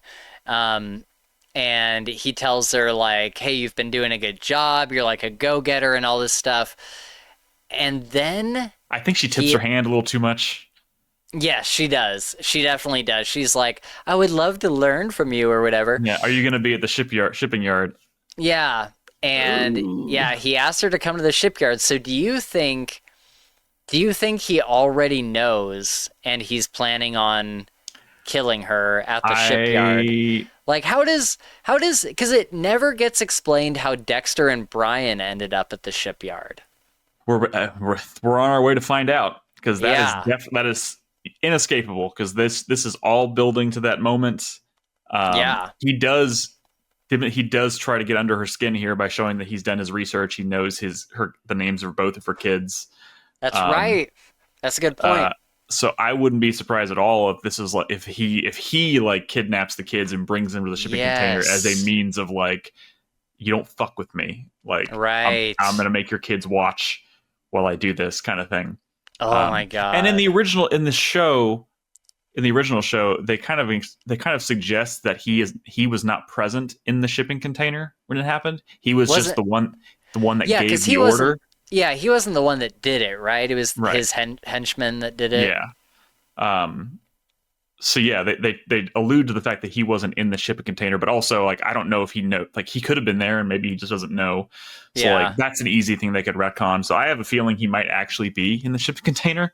Yeah. And he might give the order. He might not be the one with the chainsaws, but he might be in the room saying, "Do it," Yeah. Yeah. kind of thing. Oh my god. I am terrified of what that scene's going to be like. I Quite know, honestly, me too. It's gonna be so brutal, especially now that we've gotten to know Laura, and she's such a great, like, the lady that plays her is such a great actress. I think she's low key And the highlight of the show. Like she is yeah, so she's good. amazing. Ah, God, it's gonna be such a And I like her. brutal I scene. like in the original show, she was kind of like she barely there. She Hmm. existed more as like a photo that Dexter looked at than anything Right. else. And now she feels like a living, breathing person that I like and that I care about.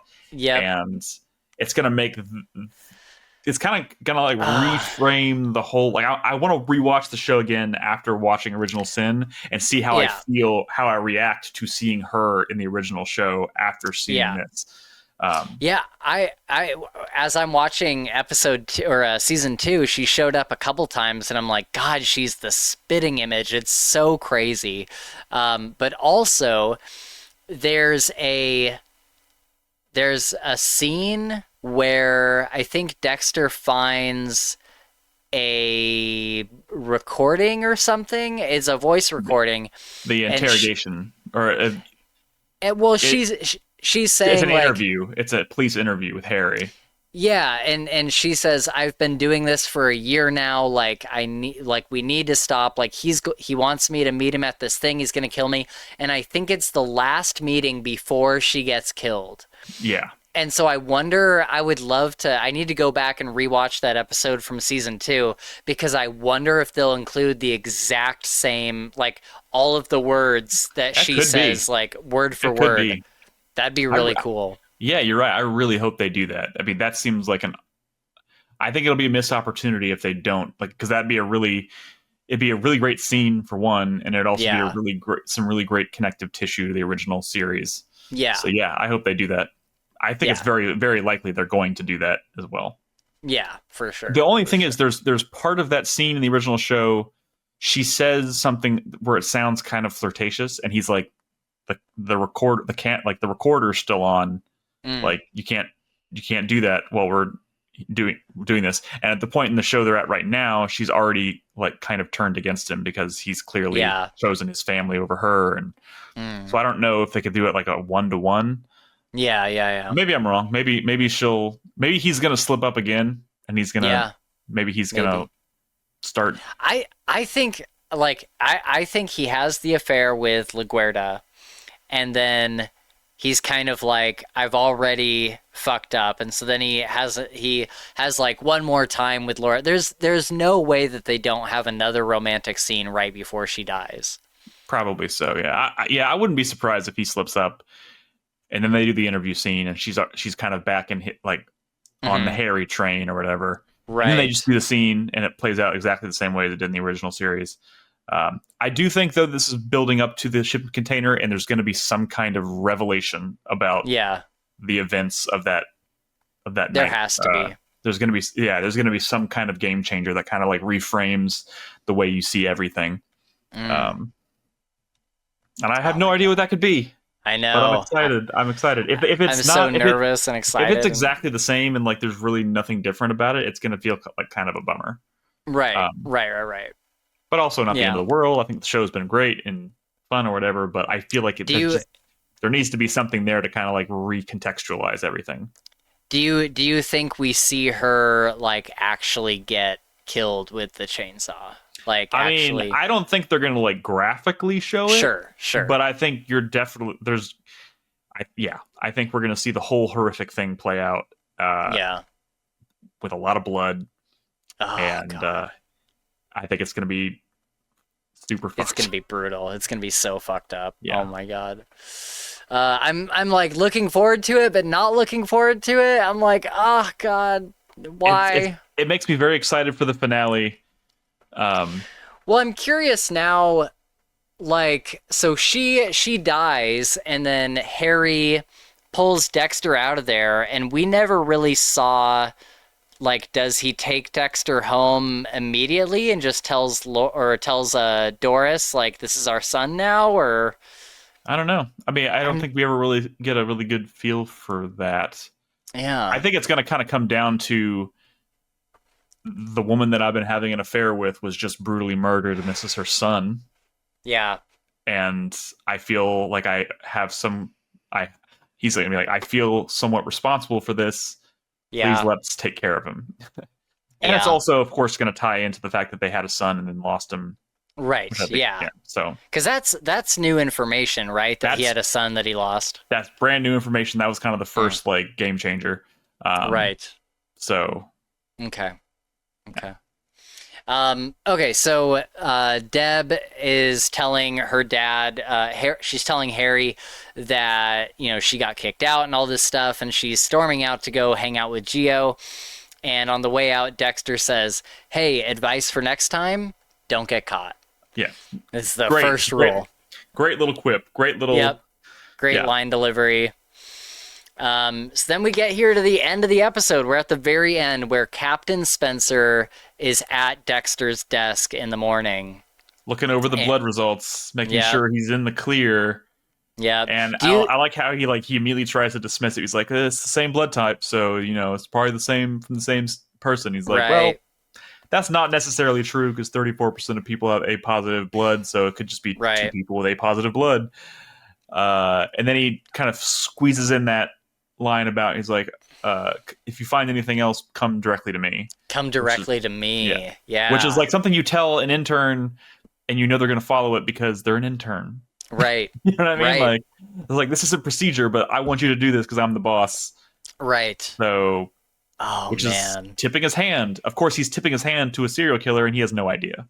Yeah. Do you think that Captain Spencer messed with the blood results at all? Like, do you think that he got involved in that at all? I don't think he did. I think he was just there to kind of make sure there was nothing obviously... Because they're not comparing it to Captain Spencer's blood. They would have to compare it to get a match. Right. So all they're doing right now is determining whether or not it's from two different people. And he saw the fact that it was two sets of A positive blood and was like, I think I'm in the clear because this just looks like one person. And he's like, well, that's not really the case. That's not how blood works necessarily. Right. So they would have to be suspicious of him, get his blood, and compare it to actually realize it's him. Because this is the 90s. They don't have the ability to run it through a database and get a hit on, on his blood, which I assume would be in the system if they had already started doing that, Right. Okay. Yeah, I'm curious. I wonder if Dexter gets some of Captain Spencer's blood somehow and compares. Oh, I'm sure he will. Yeah.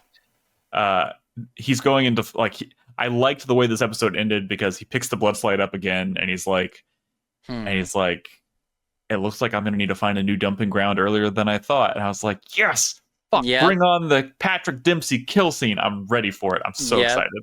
And I'm just excited to kind of be in territory now where we can officially start looking at Patrick Dempsey as a bad guy and being and seeing him be evil. And seeing Dexter put the whole thing together. And I liked how he put everything together. I think this was another example of them showing us flashbacks of something that literally just happened. Mm-hmm. And I was like, you didn't really need to do that because we just saw it. But I think it was just kind of illustrate his brain, the gears in his head turning and putting stuff together, which it's I think we probably could have figured that out without the little flashback, but whatever. So this is what I didn't like about this. I liked this episode overall. It's not my favorite episode, but I enjoyed the episode.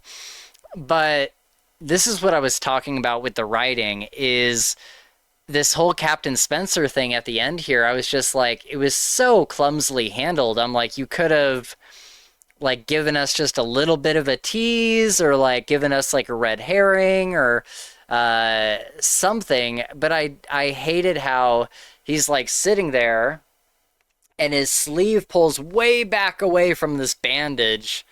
And it's just like, Dexter's like, oh, ouch, or whatever. And he's like, oh, yeah, I was messing with my air conditioner or whatever.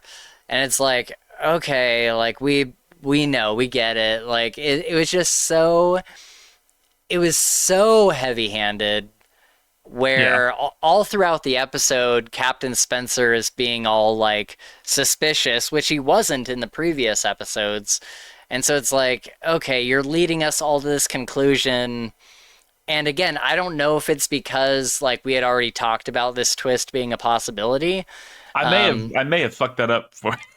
No, it's okay. It's okay. I just, like, just watching this, I was like, God, this just seems so heavy-handed. Did you feel that at all? I mean, I think it was a little heavy-handed at the very end when, like, the sleeve thing pulls up. But like I said, we noticed the sleeve before they did it. And we were like tripping over ourselves trying to be like, holy shit, is that a bandage? Is that the wound? So like, I think they were pretty successful in that regard. And eventually they had to kind of reveal that is the case. And they were a little heavy handed with it. But it's also one of those situations where it's like, we're way more aware of what's going on than the characters in the show are. Right. So like, we're a little bit ahead of them. So sometimes it feels like they're putting things together and we're like, why didn't you realize that? And it's like, well, they're not seeing things from the same perspective as we are. Yeah. So, and also in episode 6, I will say this: I wasn't super suspicious of his behavior in episode 6. I was suspicious. I was suspicious on a very baseline level of, well, they hired this really high profile actor, and we don't know who the bad guy is. Yeah. So I'm suspicious just on that level. But the first time I talked to John after watching episode 6, he was like, I'm super suspicious of Spencer. And it was because of he had like the divorce, huge, like he went from like being super angry to being really loving to being just like seemingly totally normal, even though his son was missing. And John actually still thinks this, and I'm not sure how I feel about it yet, but he thinks that Harry has already kind of figured this out together, because Harry keeps kind of trying to isolate Aaron away and feeding him alcohol, and making it look like he's trying to be a good friend. Yeah. And like maybe he's like suspicious of him too, and he's trying to get him like lubed up, loosed up to like start letting things slip. Yeah. Which I don't know if I necessarily buy into yet, but it's definitely got me thinking. Yeah, that's interesting. So certain things I think were a little heavy-handed, but I also think my brain is still going, even though now when I know he's the bad guy, my brain is still going in a bunch of different directions. Sure. Which is exactly where I want to be in a show like this. Like, I don't want to feel like we are 3 episodes away and I feel like I already had the whole thing figured out. So yeah, that is a good. And speaking of the 3 episodes away, it's obviously at some point you have to find out about who the big bad is. And the fun part is watching how Dexter is going to take him down. Yep. And I'm curious, do you remember how many episodes were in like the earlier seasons? 12. Was it like 12? Okay. Yeah. 12 was the norm back then, and 10 is the norm now. Right. So I wonder, I feel like we were finding out who the big bad is earlier on in each season, or did we find out around the same time? Well, it's also like it depends from season to season, because like the Kirk Caldwell thing, I think they tipped their hand in episode 4 or something. And then like in season 8, it's like episode 8. I think, when you figure out who the brain surgeon is. Right. And you kind of work your way back from there. And it's season 6, the whole reveal about Travis being split personality thing was like episode 8 or 9. So it's usually fairly late in the season, but there's still usually like 3 or 4 episodes to go. Right. At least. And then sometimes it's more gradual, like the Miguel Prado thing. Like he went from like friend to villain. Like, I don't even know if I could pinpoint the exact moment. You know what I mean? Right. Like it just was happened, a great one. Which is why I love that character in that season more than I think most people do, is because like I think he was just such a good fucking villain. And I'm still waiting. if there's got to be a young Miguel Prado cameo somewhere in this season. Ooh. Like it's got to happen. Because what would he be doing around this time? I mean, he'd probably be an up and coming defense attorney or prosecutor or something. Interesting. I just feel like I'm kind of surprised they didn't do it with the Levi Reed trial or something. Yeah. But yeah, I feel like there's going to be something. But anyways, that's neither here nor there. Like I think we're kind of on track for where we normally are. And like the thing with Kurt Caldwell was weird because he was dead by the end of episode 9, and then there was a whole episode after that where he was already out of the picture. And I don't think that's going to happen here. I think this is going to all culminate on episode 10. Although the shipping container thing could happen maybe in episode 9. Like if you know what I mean? Man. So I don't know. So we have 8, 9. We can kind of go into our we've been in our final thoughts, but so we have 8, 9, and 10. Mm-hmm.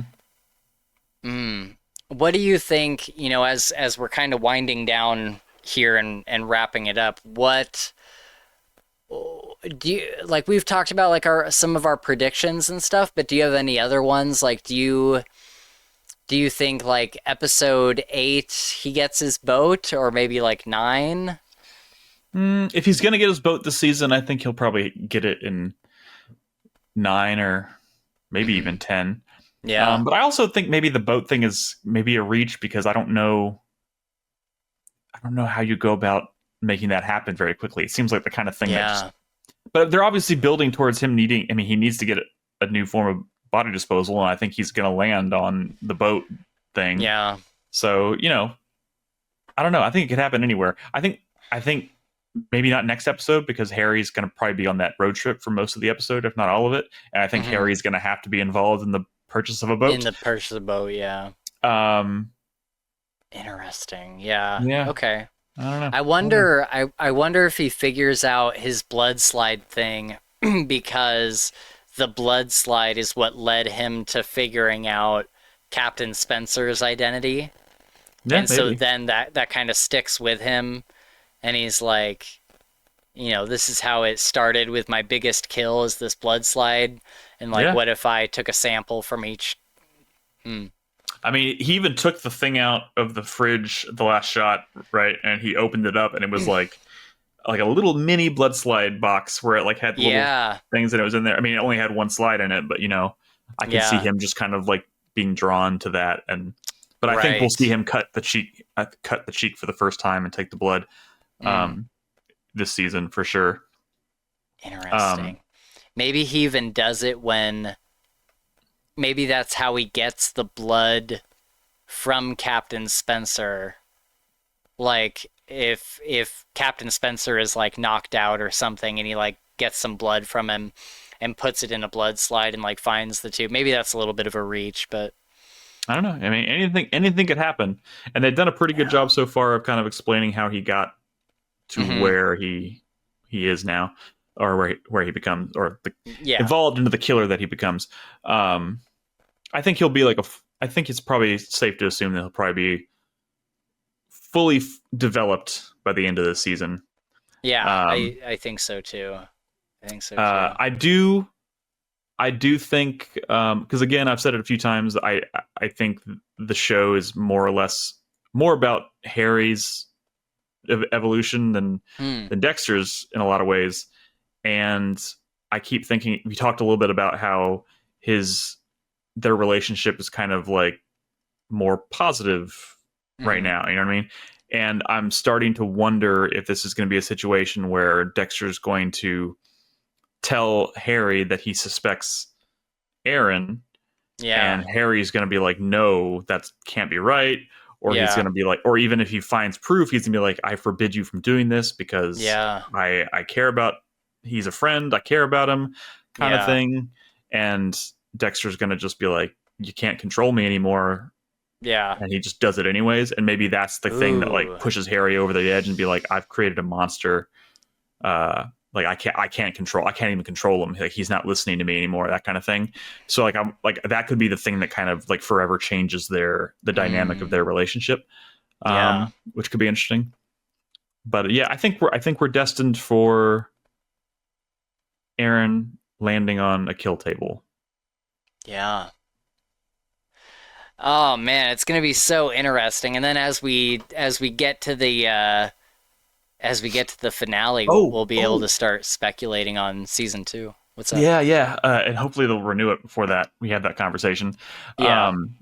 But my last theory I forgot to mention is I do Mm. think, because everybody's been a big conversation around it has been that like they're not utilizing Sarah Michelle Gellar. Like they hired this actress, and she's doing a great job. Every time she's on Yeah. screen, I love her scenes, but they're not using her for anything. No, they're not. And I think this is going towards she is also going to figure out that it's Aaron, and he's Really? going to kill her. Oh. And that's going to be another one under his belt that's going to put him on the table. Yeah, because I think she's smart. She's clearly a very smart person, very good at her job. Yeah. And I think she is going to start to put 2 and 2 together as well, because like Dexter's putting 2 and 2 together using the same evidence. Like they're working in the same office, like, and he's figuring this shit out. So she could very well also come in right behind him and start to like notice things like that and figure it out herself. And then obviously, but she's not a serial killer, so she's going to go about reacting to it in a very different way. Right. And it's going to put her on his radar, and he's going to take her out. That is a great point. I never even considered that. And that would explain why they're both special guest stars and they're both gone. Right. At the end of the season. Oh my god. Because that was going to be my last question, is like how, like what happens to Tanya. Yeah. Because she hasn't been used very much this season at all. It was fun. Like, I was talking to John, and he's like, wouldn't that be really cool if, like, because we're talking a lot about like who all is going to be showing up in Dexter Resurrection. It's like, wouldn't it be cool if Tanya shows up? And it's been like, but I was like, how do you do that unless you recast her? Like, she'd be 30. She'd be really old. She'd be like 30 years older than she is now, and she's in her 40s right now. Like, she'd be 70 years old. You know what I mean? Like, and putting aging up Sarah Michelle Gellar would be really distracting. So it's like, I feel like you would have to recast her, and that would be a bummer. So like, I don't really know. I'm not really sure I buy into that. So, but it's interesting to think about. That is super interesting. I'm more confident now that she's gonna die. Oh man, that's brilliant. That's really good. That's really good theory crafting there. Holy shit! I'm excited though. I am too. Because anything could happen. Yeah, it's so up in the air, and that's the best part about having new Dexter is you really don't know what way it's gonna go. When the show is firing on all cylinders, which I think it is right now, it's just fun to kind of like follow along and try and figure it out at the same time as the characters and stuff. It's great. Yeah, it's great. How do you think Dexter like tracks down Spencer? Like, how do you think he finalizes that kill? That could be anything. I know, right? Because like you said, he'd have to get Harry on board, or at least. I think if my theory is correct about him killing Tanya, I think he's going to start trying plant, like Dexter's going to use that to his advantage and start planting the seeds. Yeah. In him that makes him start to suspect that Dexter is also onto him to like lure him. But also like it's a villain, so you kind of want there to be some cat and mouse. You know, you want there to be that like tension between them. Like you want Aaron to like suddenly figure out what's going on and like figure out that Dexter's onto him and stuff. Yeah. So I'm hoping we get some of that. Like I hope it's not like he realizes that Dexter is a killer when he wakes up on the table, which is sometimes the way it works out, which is not a bad thing. Right. Like Kurt Caldwell didn't really realize who he was dealing with until he woke up on the table, I guess. Right. So, you know, I don't know. Do you think we get all of this in 3 episodes? Yeah, I think so. I think 3 episodes is enough time to let Aaron kind of like evolve into a villain, like so that we can actually see him be a villain, and Dexter to like be in pursuit of him and figuring stuff out. And while he's distracted with everything going on with Aaron and the kidnapper, the NHI killer thing with Harry and LaGuerta starts to like come culminate and we start to realize it's Brian. Maybe Harry realizes it's Brian. So like those are two stories that are maybe happening. And that would explain why, Dexter is not aware of Brian, because like it all happened. Yeah. Most like Harry had most of this kind of happen to him, and maybe he keeps it from Dexter. That kind of thing. That would make sense. What I'll be really interested if it is Brian. I wonder. Are they going to bring back that guy from episode 2 and just expect everybody to remember? They're like, oh, that's the guy at the bar, at the restaurant, or whatever. Yeah. Or Ooh. Because I was kind of fully expecting them to like have him like kind of like pop up. Yeah. Periodically. Occasionally. Yeah. Yeah, in weird places. But I haven't seen him. So, yeah, for sure. But if Brian is even at all involved in this story at all, that's gotta be him. That's gotta be him. It was such a weird interaction. Like it had to be him. Yeah. What was that interaction? That was so that's who walks up to a stranger and says, "Can I sit at this table?" At a restaurant. that was the first thing that tipped me off. I was like, "What the fuck?" And I think it was done that way because it's like to Dexter it wouldn't even register because it's like he doesn't know how people behave, but like to everybody else we're like, what the fuck? You'd be like, what? Yeah. Oh my god! I hope we get it.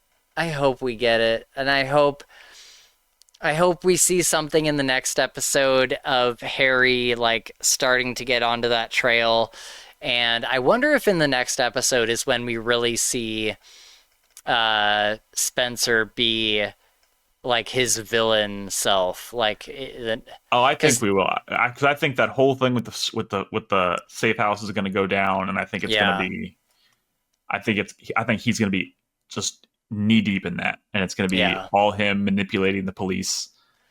So and that's some villain shit right there.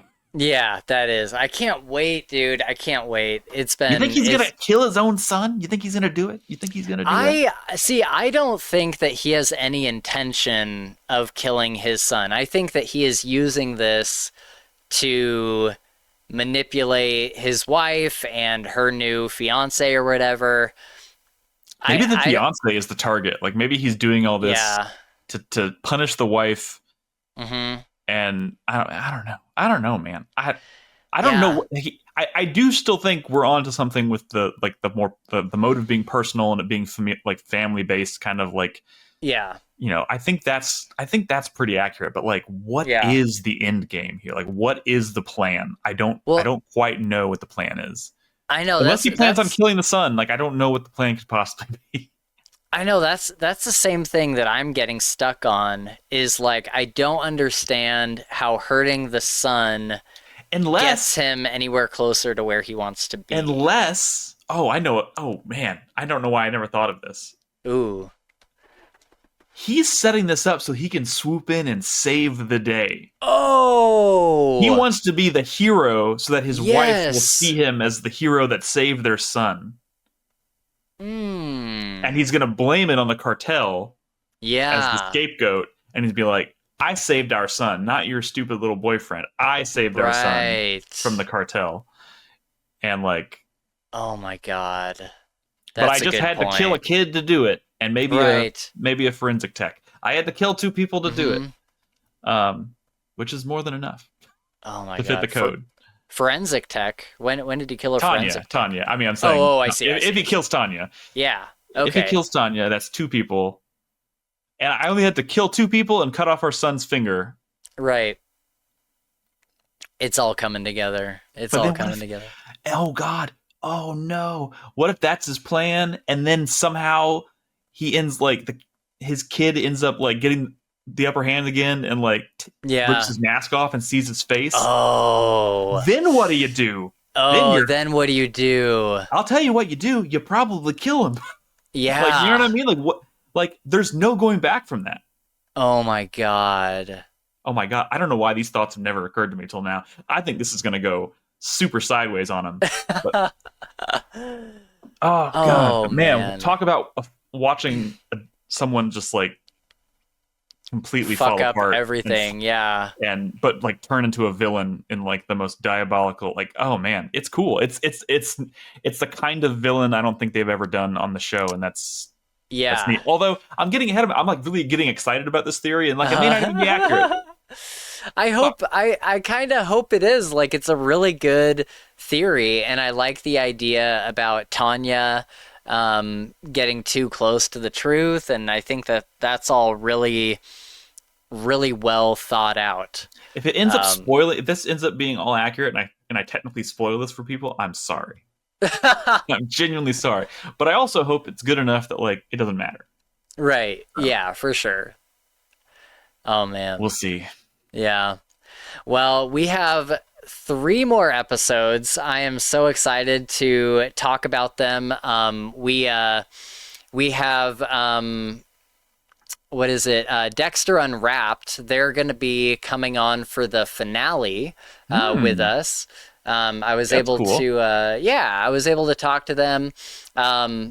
I did invite them on for this episode, but they said that they don't have a webcam, so they're going to go buy one, and then they're going to come on for the finale episode with us. Cool. Sweet. So, yeah, I'm really excited for that. Yeah.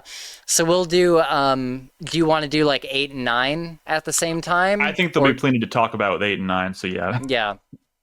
Sure. Okay, so we'll do 8 and 9, and then we'll do 1 for the finale. Sweet. Sounds good. That'd be great. Well, we have been talking Dexter for 4 hours. Thank you. Thank you so much. My wife's gonna give me so much shit for that. She's like, tell him that I'm really thankful that he gives you an outlet to talk about Dexter. I'll see you in 4 hours. And I was like, shut up. Shut up. That's so funny. Thank her for sparing you for a few hours to talk Dexter, because I really enjoy these. I literally look forward to anytime you come on the podcast for anything, but especially these Dexter episodes. I'm getting ready for this episode. I was like, oh, I get to talk to Nick today. I was so excited. So awesome. Thank you. It's great fun. I love any opportunity to talk about Dexter, and this has definitely been one of those outlets for me, so much appreciated. Awesome.